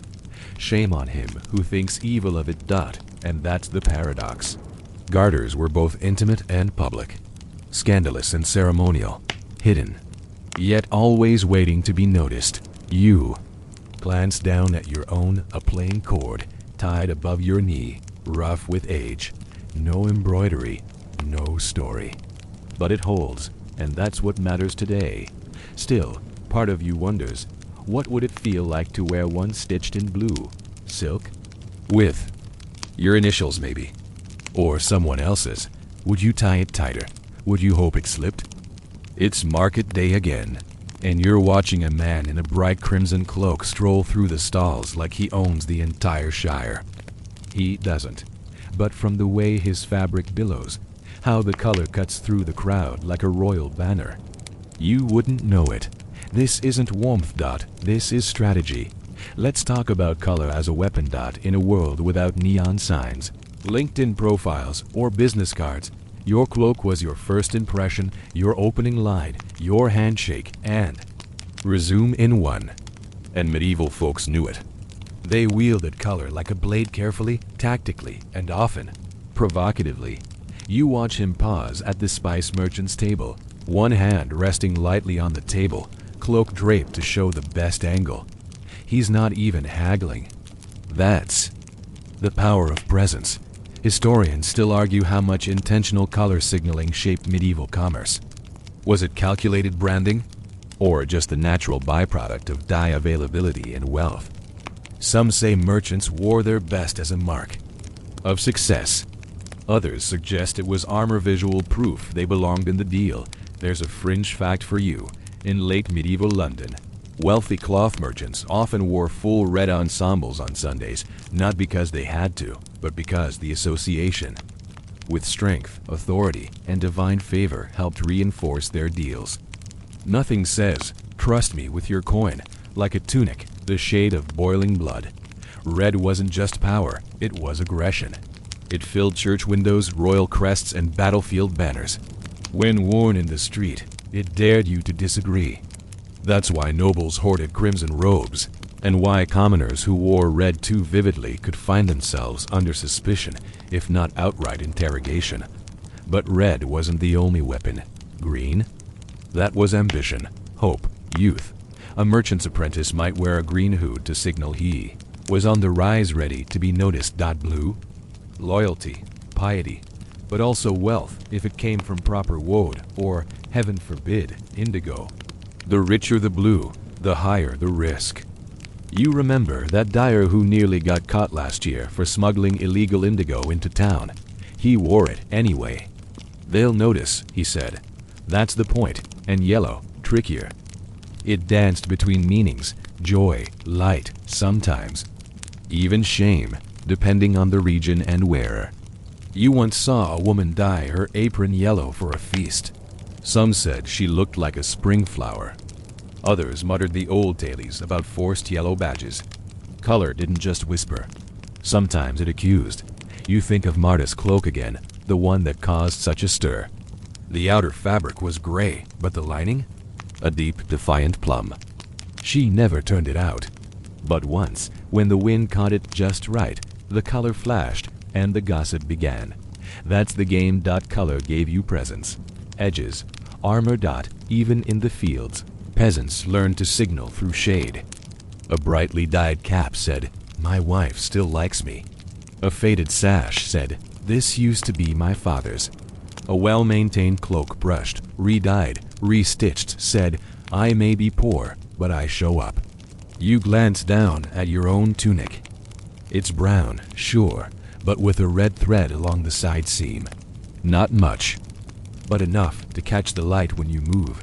You didn't put it there by accident, because in this world, color is one of the few weapons available to the quiet, the unseen, the overlooked. You may not raise your voice, but your cloak? It speaks volumes. There's a funeral this morning. The bells toll slow and heavy, echoing through mist that clings low to the ground like grief with weight. You join the silent procession of neighbors, each wrapped in cloaks and shawls of muted gray, brown, and black. But as you approach the churchyard, your eyes catch on something strange. The dead man's robe. It's blue. Let's talk about dressing the dead, and how even a burial shroud could violate fashion law. In life, clothing said who you were. In death, it said how you were remembered. What fabric you were buried in mattered. And while no reeve was likely to find a corpse, the family could still get in trouble, especially if they dared to send off poor Uncle Tobin in imported velvet. You inch closer. The robe is a dark indigo, not extravagant, but rich. Deceptively. So, probably dyed from woad, or maybe a touch of something smuggled. It's certainly finer than what he wore in life. Everyone knows Tobin mostly shuffled about in muddy hose and a patched tunic. This robe is a statement. Historians still argue whether dressing the dead in finery was meant as reverence or wishful rewriting. Was it to honor the departed or to display the family's means? Some wills explicitly dictated burial garments. Bury me in my second-best kirtle. No fur, no lace. Others said nothing, leaving loved ones to guess what would be modest, meaningful, or safe. There's a fringe fact for you. In 14th century Florence, officials raided a noblewoman's funeral and seized her shroud. Too much lace, too much gold. They left her in a simple shift. The family paid the fine and the priest to say an extra prayer for her soul or her outfit. No one was sure. You watched the priest raise hand, muttering the final words. The mourners bow their heads. A thin drizzle begins to fall, streaking the indigo with spots of darker blue. It looks like the robe is weeping. You notice subtle things as the procession ends. The widow's cloak is lined with gray silk, not forbiddance, but close. The daughter's veil, trimmed with black embroidery so fine it almost shimmers. These are quiet indulgences. Mourning, yes, but not without flair. In your village, as in many, funeral fashion walks a delicate line. You're expected to look subdued, of course. No crimson, no gold, no slashed sleeves, but also, don't look poor. Don't make the family seem shabby. So, what do people do? They stitch memory into fabric. You once attended a burial where every mourner wore a sash the color of the dead man's old cap, mustard yellow. Not fashionable, but personal. And probably illegal in that quantity. The reeve said nothing. He'd known the man, too. Clothes were reused for burials. Some folks were dressed in borrowed garments returned after the ceremony. Others wrapped the deceased in linens dyed special for the occasion. One dyer in your village, now gone, used to make a deep midnight blue just for shrouds. He called it Last Light. People paid more for that dye than for shoes. You turn away from the grave, cloak heavy with rain, and wonder, what will you be buried in? What color would your family choose? What statement would they make? Because even in death, the body is a canvas, and someone's always watching. It's been raining for 3 days straight, and the entire village smells like wet wool, damp firewood, and frustration. You're down at the riverbank, knee-deep in suds with a wooden paddle in hand, scrubbing your tunic with all the vigor of someone trying to erase their station in life. Around you, a small army of women kneel beside the current, sleeves rolled up, hands chapped. One of them groans and holds up a ruined curdle, the dye bleeding into the water like wine into bread. You wince. Welcome to the back-breaking, gossip-fueled world of medieval laundry, otherwise known as washing clothes in rivers of regret. Because, while everyone loves a bright tunic, maintaining one, that's where the real war begins. Historians still argue how often medieval people actually washed their clothes. Some say weekly, others say monthly if that. Linen shifts and underlayers got the most attention. Outer garments, they were brushed, beaten, smoked, and occasionally blessed, but rarely soaked. And when they were, the result could be unpredictable. There's a fringe fact for you. In 5th-10th century Paris, washerwomen had designated days to use public river, sites, and strict guild rules on what could be washed. One woman was fined for fouling the dye of another's cloth. Translation: she dunked her sopping crimson cape too close to someone's wedding shift. The shift turned pink. So did the bride's temper. You glance at your own pile. 2 tunics, 1 hood, and a sash that might once have been green, but now resembles overcooked spinach. You're hoping the ash soap you bartered for does more good than harm. No guarantees. Your neighbor to the left, Gerda, again mutters something about the blue streaks in her apron. That dyer's cheating, she hisses. Cutting his woad with dirt, I swear it. She might not be wrong. Woad, madder, weld. These were precious dyes, and unscrupulous vendors often diluted them. One rogue dyer was caught mixing berries and charcoal to fake purple. Another used iron scrapings to darken blue into a murky gray. Laundry day revealed the truth. Clothes that once gleamed came out mottled, striped, or worse, naked. You remember once seeing a girl cry over a ruined dress. Her aunt had dyed it violet for a feast day. After one wash, splotches, faded seams. The hem turned brown like spoiled fruit. She didn't attend the feast. You swish your tunic through the water, trying not to notice how much color bleeds away. Each swirl feels like a memory slipping downstream. That sleeve was once deep walnut. Now it's more soggy mushroom. And yet, laundry day is more than labor. It's the newsstand. You learn who's wearing what, who dyed something new, who patched a collar, who shrank a noble's tunic in a jealous rage and is pretending it was moth damage. Fashion laws might live in parchment, but enforcement lives in the river. There's a ripple in the water as someone lifts a particularly fine cloak, deep green, lined with pale blue. It shouldn't be here. Too fine, too rich. The women nearby fall silent. Someone coughs. No one names the owner. Smart. You slap your paddle one last time, then wring out the tunic until your fingers ache. It's faded now, but clean, honest, and honestly still yours. Historians still debate whether laundry served as social leveling or social exposure. Did it equalize everyone through shared toil? Or just reinforce who could afford fine dye and who had to watch it bleed away? You lay your tunic on a flat rock, smoothing the wrinkles, brushing off stray soap bits. Gerda throws you a glance. Yours held up well, she says. You shrug. Second boil. First one ran pink. Should have known, she says. That merchant sells lies in cloth. You both nod, soaking wet, fingers raw, surrounded by clothing that no longer looks quite like it used to, because fashion fades. Dye lies, but the river remembers, and it tells. You're ducking through the alley behind the tannery. Don't ask why.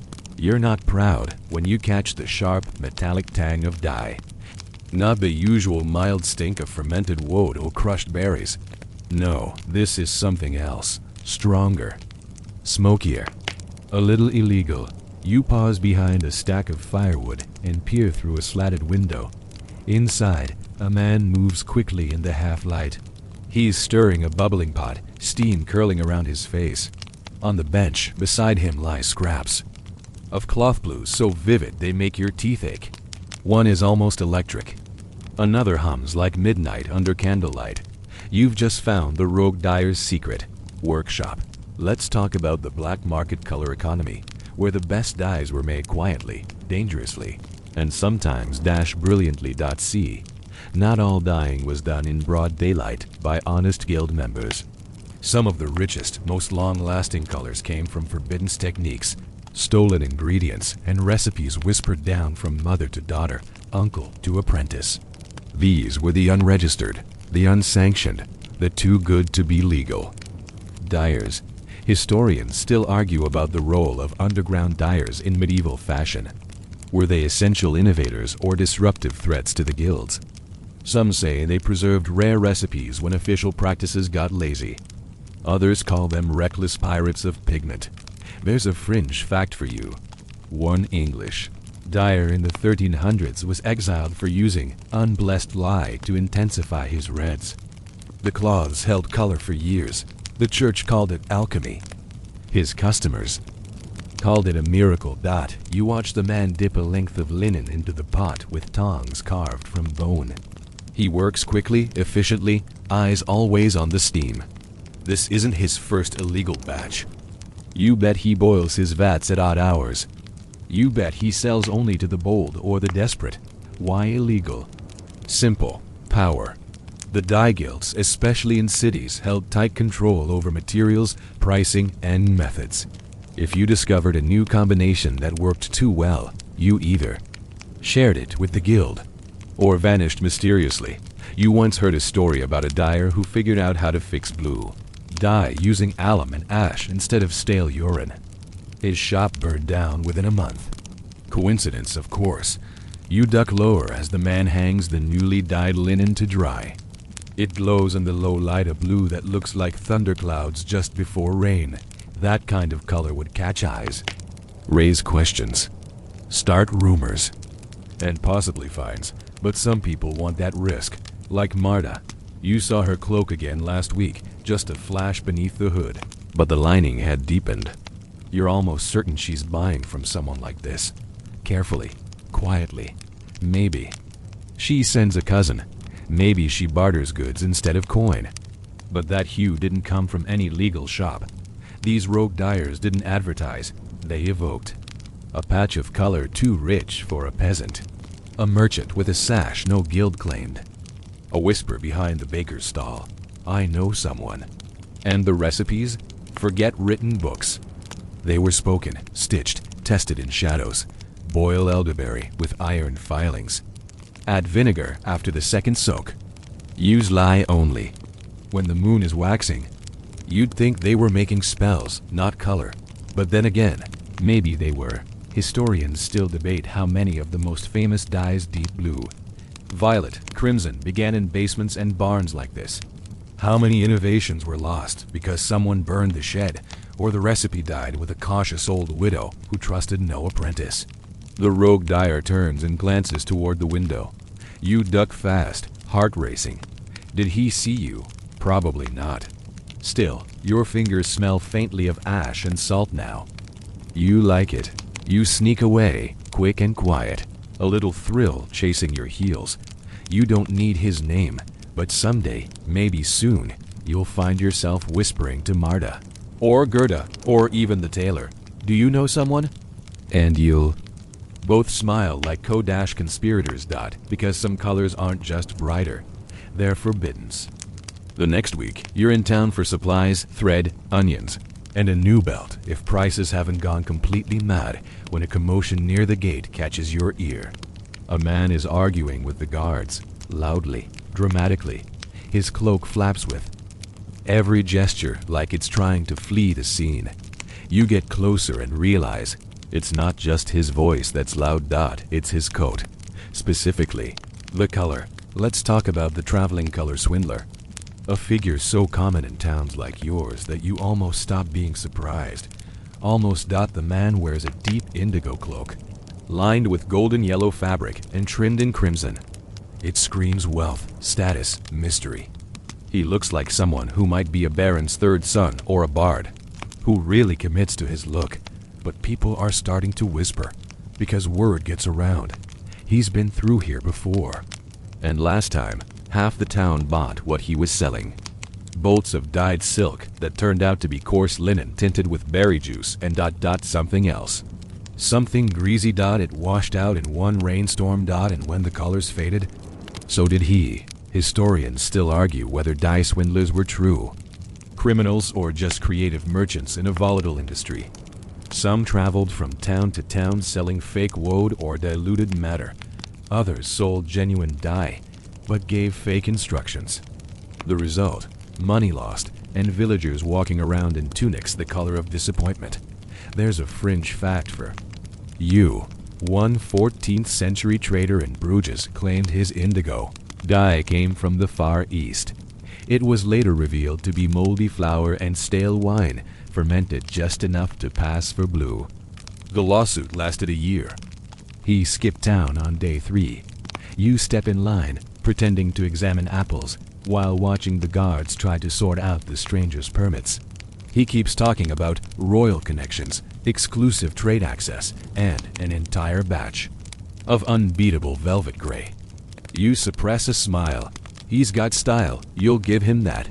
His hose are perfectly matched, his boots well oiled, his gloves too clean to belong to anyone who actually works.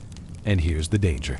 Sometimes, these swindlers really do have something good, just enough. One bolt of real indigo, hidden among 5 bolts of sludge, one sleeve of true crimson. Enough to tempt the tailor, enough to dazzle the nobleman's mistress, enough to make the church steward hedge his conscience. You remember last spring when the reeve himself bought a sky blue doublet from this man's cart. After 2 rains and 1 hard stare from the bishop, he re-dyed it black. Claimed it was always meant for mourning. Now, people whisper. They weigh the risk, because if that color holds, you could be the best dressed person in church or festival, or your own wedding, or, well, your funeral. You overhear someone near the bread stall mutter, "I might try just 1 ribbon." That's how it starts. 1 ribbon, 1 sleeve, 1 coin handed over like a dare. The guards eventually wave the swindler through can't stop trade after all. He flashes a grin, tips his absurdly feathered hat, and saunters into the square, his cloak practically smirking. You'll stay back, for now. But part of you wonders, what if this batch is different? What if it's real? And what if you just once bought a length of that impossible blue and stitched it into the hem of your cloak? Somewhere, no one could see until they did. Would you be a fool? Or just a little more fabulous? You're seated on the edge of the market fountain, trying not to splash your cloak as a nobleman's entourage struts past. One of them, a young dandy with a chin more confident than it should be, catches your eye. His outfit is chaos. Beautiful.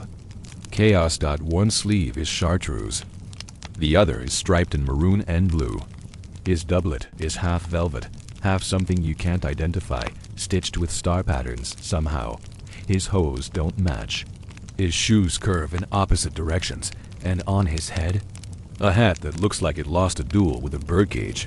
Let's talk about mismatched on purpose, a trend that sounds like madness because it was, but also genius. In the later medieval period, especially among the wealthy and status-obsessed, fashion took a hard turn from tasteful coordination into what historians sometimes call display extravagance. When you had more fabric than shame and more money than fear, what did you do? You showed off.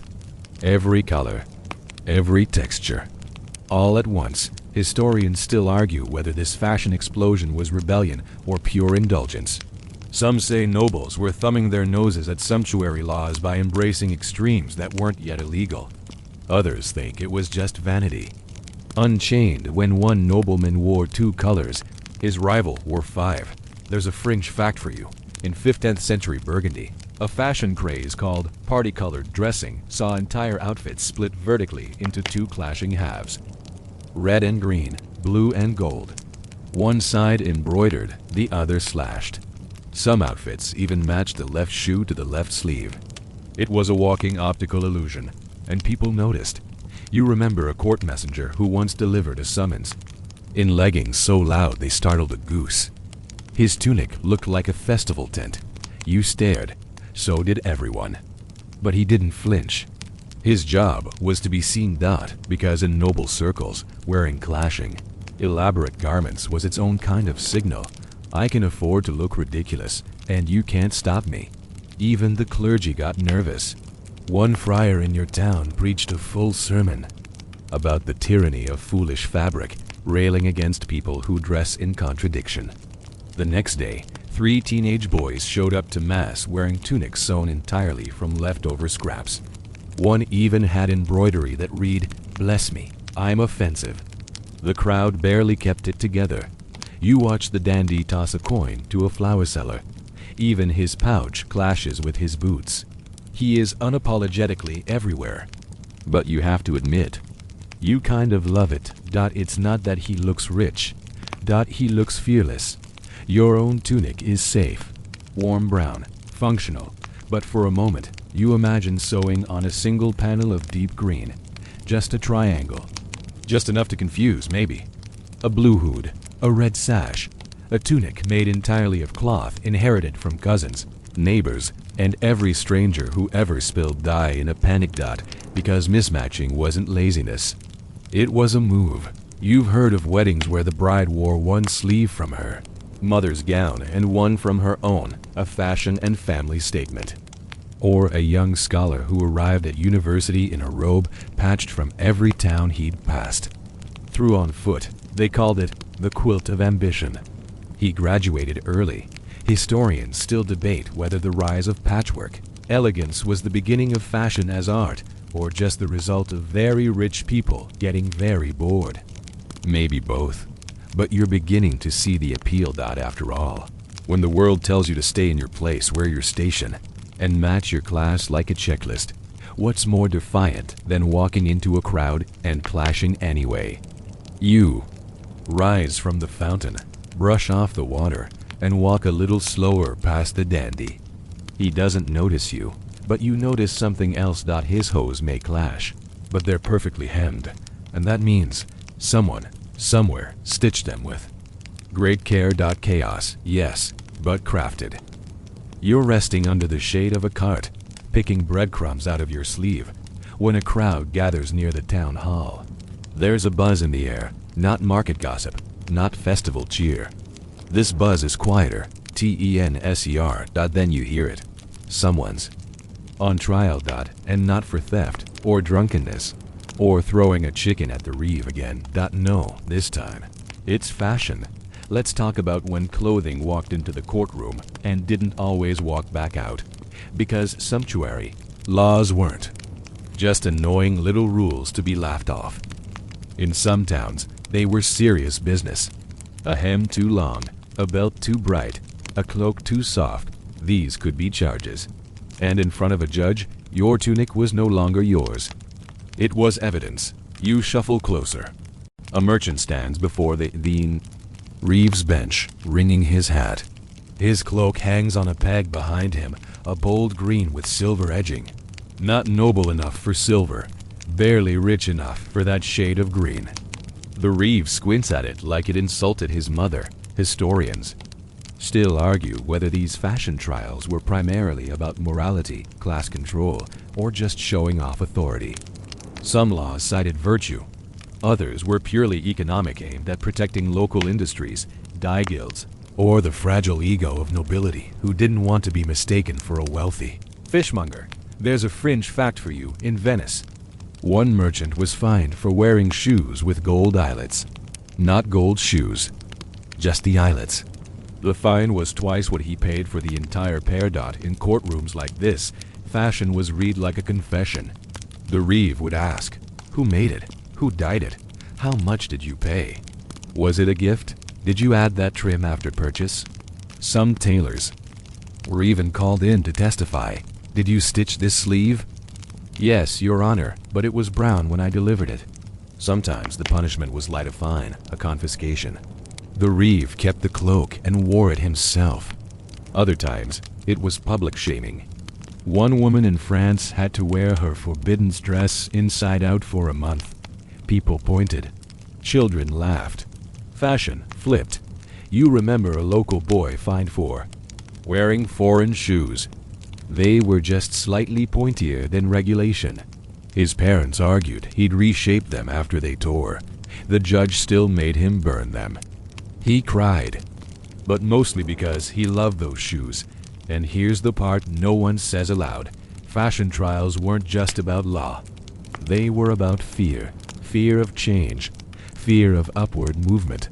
Fear that the man wearing green today might be the man owning land tomorrow. You glance again at the merchant on trial. His defense is flimsy. It was a gift, he says.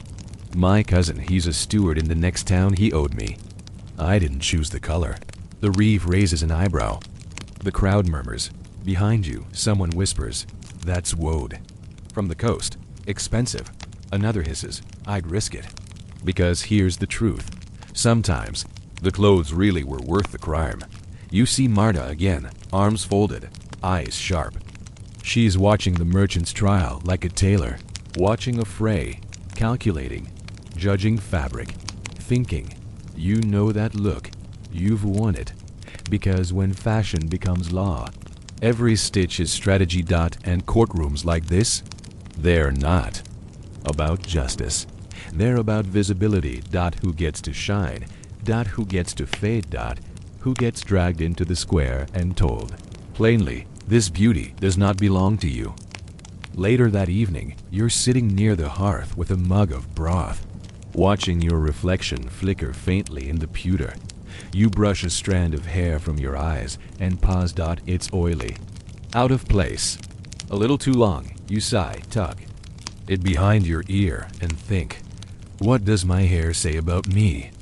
Because in the Middle Ages, hair wasn't just vanity, it was identity. And hair was half the outfit, even when completely covered. Let's comb through that, shall we? In a world where fabric was costly, seasons were brutal, and laws told you what to wear, your hair became the most personal, mutable form of fashion. You owned. You could braid it, bind it, veil it, shave it, or let it fall like a scandal. And every choice carried weight. Historians still argue about just how visible hair really was in daily life. Religious doctrine, especially for women, pressed for concealment. Married women, widows, and nuns were expected to cover their heads with linen veils, coifs, wimples. Modesty begins at the crown, they said, which made uncovered hair a statement, sometimes even a threat. There's a fringe fact for you. In 14th century Florence, a woman accused of adultery was paraded through the streets with her hair down, not up. It wasn't a new punishment, it was a return to childhood innocence. Or shame, depending on who was watching. And yet, hair still spoke, even when veiled. You've seen young girls in plaited braids, ribboned for feast days. You've seen noble women with hair twisted into cones and lattice beneath jeweled nets, each curl deliberately trained. You've seen merchants' wives dye graying roots with herbs and ash. And the scandal once when Marta singed off her fringe trying to curl it with a hot spoon. People are still talking. For men, hair was equally telling. Knights wore it shoulder length and curled. Scholars preferred cropped and tonsured domes that said, I own books and a candle. The village reeve shaves his head every fortnight, claiming lice prevention. But we all know it's about control. And then there are the barbers equal. Parts stylist, surgeon, and therapist. You once passed their stall and saw a man getting his hair trimmed while a tooth was pulled. He screamed. The barber snipped evenly through it. Style matters, even in agony. You think about your own hair now. When was the last time you washed it properly? Scrubbed it with rosemary water or combed it more than once a week. It's passable. Tied with a strip of linen. Not elegant, not embarrassing, just enough. But you remember once, during a spring fair, when a traveling singer let down her long copper hair while singing near the well. Every head turned. It shimmered like flame. Was she married? Who cared? In that moment, her hair was more fabric than fashion, more language than lyrics. Some believe loose hair mocked availability. Others saw it as foolishness, a child's habit. A witch's vanity. You saw freedom, and you know you weren't the only one. You once knew a farmer's wife who kept her veil pinned tight all year, but on the solstice, she let her silver-streaked braid fall down her back for the dance. Just once. Just for herself. She died 2 winters later. People still talk about that braid. Because even in a world of layers, laws, and wool-drenched modesty, the crown of your head remained yours. You braid a small section of your own hair now, almost. Without thinking, fingers moving slow and soft. No one will see it tonight, but it's there. And in the morning, it will still be. You're limping slightly on your way to the cobbler's stall, thanks to a rock that wedged itself under your foot yesterday through the thin sole of your left boot. As you round the corner, you spot them. Shoes. Dozens of them. And not just any shoes. Poulains. Let's talk about shoes that say, I don't work. Because those long, pointy-toed, impractical wonders weren't meant for walking, let alone plowing fields. No poulains were for strutting, for posing, for peacocking. Around the market, with exactly zero intent to carry anything heavier than gossip, you pick one up. The toe curls like a scorpion's tail. It's so long it needs to be stuffed to keep from flopping. A man could trip trying to step over a chicken in these things. And that's the point. In the medieval world, your shoes revealed everything. Class, profession, place of origin, even your attitude toward physical labor. A person with curved poulains wasn't digging turnips. They were sipping ale under a canopy, frowning about taxes they didn't understand. Historians still argue about how the poulain craze began. Some say it started in Poland, hence the name. Others claim it was Paris or Burgundy. But once it arrived, it spread. Nobles, merchants, and young men with delusions of grandeur all lined up to have their toes lengthened like fashion lances. There's a fringe fact for you. In 1463, King Edward IV of England literally banned poulains longer than 2 inches past the toe. Why? Because men were tripping in church aisles. Because they couldn't kneel. Because foot fashion had officially become a hazard. You glance at the cobbler, old Tom with his looped spectacles and a mouth full of nails. He sees you looking and smirks. Want a pair? He croaks. You shake your head. They make you taller, he adds, voice dry. You think about it. Not about height, but about how it would feel to walk through the square in soft leather poulains with polished brass buckles and toes. So long they had to be tied to your garters to keep from dragging. Everyone would stare. You'd be laughed at, or envied. Or both. You remember seeing a knight once leaning against a wall after a feast, legs stretched out, toes arched like twin swords. He didn't walk, he glided. Or he made people walk for him. That's what these shoes do. They announce, I don't need to walk far. People come to me. And yet, you also remember Bertram. Yes, again. He really is everywhere. He tried. Poulains once. Made it 6 steps before one toe snagged on a stone, and he face-planted into a melon cart. He went back to sandals for a month. Poulains weren't the only status shoes, of course. Velvet slippers for indoor lounging. Fur-lined. Boots for the winter elite. Red-dyed solace imported from Venice, for those who wanted to flash status from beneath. But poulains were the loudest. And also the most absurd. And sometimes, absurdity was the power. Because when the world tells you that value comes from labor grit, sweat, and broken shoes, there's a strange thrill in wearing something that says, I walk for show. Not survival. You finally choose a modest pair of ankle boots with sturdy solace. Nothing flashy. Nothing that curves like a question mark. But still, you linger one more second near the poulains. Just to see your reflection in the toe. You're walking home with your new boots, pleased with the way they don't bend like pastry horns when the church bell rings again, not for prayer, but for warning. Something's wrong. You follow the murmurs to the edge of the village where a small group has gathered, faces pale. At their feet, a crumpled figure, a woman, breathing shallowly, her face blotchy. Someone says she collapsed in the dye house. Someone else mutters, it's the veil. The new one. You step closer and realize the cloth in her hands is stained a sickly green, and it smells off, like vinegar and rot and something burnt. Let's talk about the darker side of style. When fashion killed. Literally dot, because the medieval wardrobe wasn't just itchy and expensive. Sometimes it was deadly. Especially when dyes and mordants, those chemical fixatives that made color stick, got a little too experimental. Historians still argue how common dye-related poisonings were. Records are vague, but scattered references tell the tale. Sudden illnesses, skin rashes, breathing fits, and in some cases, yes, death. All from chasing the wrong shade of fabulous. There's a fringe fact for you. Some green dyes in the 15th century were made by combining copper salts with arsenic compounds. They created a vibrant, long-lasting green brilliant under candlelight. They also caused headaches, nausea, and according to one monk's diary entry, a sickness in the face like fire. You kneel beside the woman, recognizing her as the apothecary's niece. Always mixing herbs, testing tinctures, trying to brighten fabrics with newer methods. She must have tried something bold, something toxic, and it's not the first time. You remember when the butcher's wife had a rash from a red girdle dyed with iron and vinegar.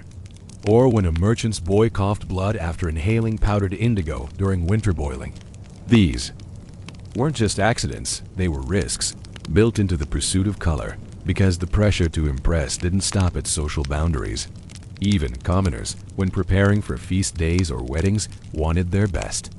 And sometimes, best meant experimenting, smuggling, substituting known safe ingredients with whatever could be found or afforded Dot and the rogue dyers. They didn't always know what they were doing, or worse they did. You glance at the veil. Again, the green has a strange sheen to it, not quite natural. You bet she used something new-boiled copper filings maybe. Someone whispers that she got the recipe from a traveling cloth merchant. Of course she did. The reeve arrives, looks, grimaces, orders. The cloth burned. But you already know what will happen next. Dot. Someone will ask what dye she used. Others will ask where she got it. And a few Marta, included, will quietly wonder if it was worth it. That green was stunning. Before it tried to kill her, you think of the bright cloaks, the jewel-toned hose, the violet linings worn with pride, and wonder how many of them burned a little first on the way to brilliance. Fashion, in the medieval world, was full of rules. But those rules were about power and status, not health. No one tested the dye vats. No one questioned whether the brilliant red caused skin to blister. If it looked good, it was good, until someone dropped. You walk away slowly, boots crunching. Through dry leaves, heart tight, you won't forget that smell. Or the way the woman clutched the veil, even unconscious, like she didn't want to let it go. Because beauty real, dangerous beauty was rare, and sometimes it demanded a price. It's night now, and you're passing through the orchard near the edge of the village, the moonlight slicing between twisted branches like silver threads. Somewhere ahead, someone laughs soft, low, familiar. You step quietly beyond the trees. In a small clearing, two figures linger by the old well. A woman in a fur-lined cloak leans close to a man you know isn't her husband. Her gloves are off. His belt is loosened. They don't touch, but they don't need to, because tonight, their garments are doing all the talking. Let's talk about the wardrobe of seduction, when fashion wasn't just fabric, but invitation. In a society built on control, social, religious, sartorial desire still found its way in. And often, it came hidden in a laced bodice, a flash of stocking, a neckline cut just a little too wide, not a scream. A whisper. Historians still argue whether medieval fashion ever truly allowed for intentional seduction below the noble ranks. But songs, stories, court records, and the way people looked at each other tell another story entirely. There's a fringe fact for you. In 14th century France, A woman accused of provoking sin at a tavern claimed her gown was standard fit. It wasn't her fault that the lace kept loosening. The court fined her, but the bailiff reportedly returned the gown privately a week later. Back in the clearing, you recognize the cloak the woman wears. It's Marta's. You remember that plum-colored lining from the funeral, but now it's flipped outward, catching moonlight like wine. Her hair's uncovered. The hem of her gown is dusted with travel. Her sleeves are trimmed with that same impossible green from the dyer's workshop. Risky, flawless. And the man? His tunic fits too well. That's new. His hose are tucked to show just enough calf to suggest he knows they're looking. His boots are polished. Someone stitched that neckline tighter to show his collarbone. You weren't meant to see this, but fashion has a way of being seen anyway. You slip back behind the trees, thoughts spinning. Because garments, especially on nights like this, aren't just about status or piety. They're coded. They flirt. They tempt. A slashed sleeve can hint at vulnerability. A red ribbon at the waist. An unspoken promise. A veil left at home. A dare. Not everyone plays this game, but those who do know. You once heard a tale of a baker's daughter who embroidered forget-me-nots along the hem of her gown and stood barefoot near the chapel path every Sunday. A passing knight gave her a locket. 9 months later, she vanished into a nunnery. People still whisper that the gown was buried under her mattress, worn to threads by longing. You exhale and start the walk back to your cottage, cloak pulled close, the night chill threading through your seams. You think about your own clothes, plain, patched, practical, but you remember that once, during harvest, you stitched a line of silver thread into your collar. Just one. You told no one. But he noticed. He touched it. Just once, and that was enough. The next morning, the fog hangs low, curling around the rooftops and chimneys like soft-spun wool. You walk slowly through the market, boots muffled on damp earth, cloak pulled tight. Everything feels quieter, muted, a little worn, and then you see it. A cloak, hung gently across the back of a broken cart, left out like a forgotten thought. But it's not forgotten. It's famous. Let's talk about the cloak that changed everything. You recognize it instantly. Marta's plum-lined rebel cloak, the one that stirred whispers at funerals, drew heat at trials, danced under moonlight near the orchard well. But now, it's still, just hanging. Its edges are muddy. One sleeve is torn. A stitch along the hem has come undone. It looks ordinary, but it's not. Not to you. Not to the village. Not to anyone who's seen how clothes become stories. You don't know why it's here. Maybe she left. Maybe she was made to. Maybe she shed it herself. A quiet offering to the rules she kept outrunning. Historians still argue whether symbolic garments like this truly existed, items that carried legend in every seam. But whether recorded or not, people remember. Fashion wasn't just regulated, it was watched. And sometimes, what someone wore outlived what they said. Or even what they did. There's a fringe fact for you. In 15th century London, a woman known only as the Blue Widow was recognized not by her name, but by the cloak she refused to stop wearing after her husband's execution. It became so infamous that local children sang rhymes about it. The city finally banned the color from her parish. You step closer to the cloak. Its plum interior still holds a dull gleam. The green trim is faint now, faded by rain. But you remember when it was dangerous, daring, alive. That's the thing about fashion in the medieval world. It never stayed just fabric.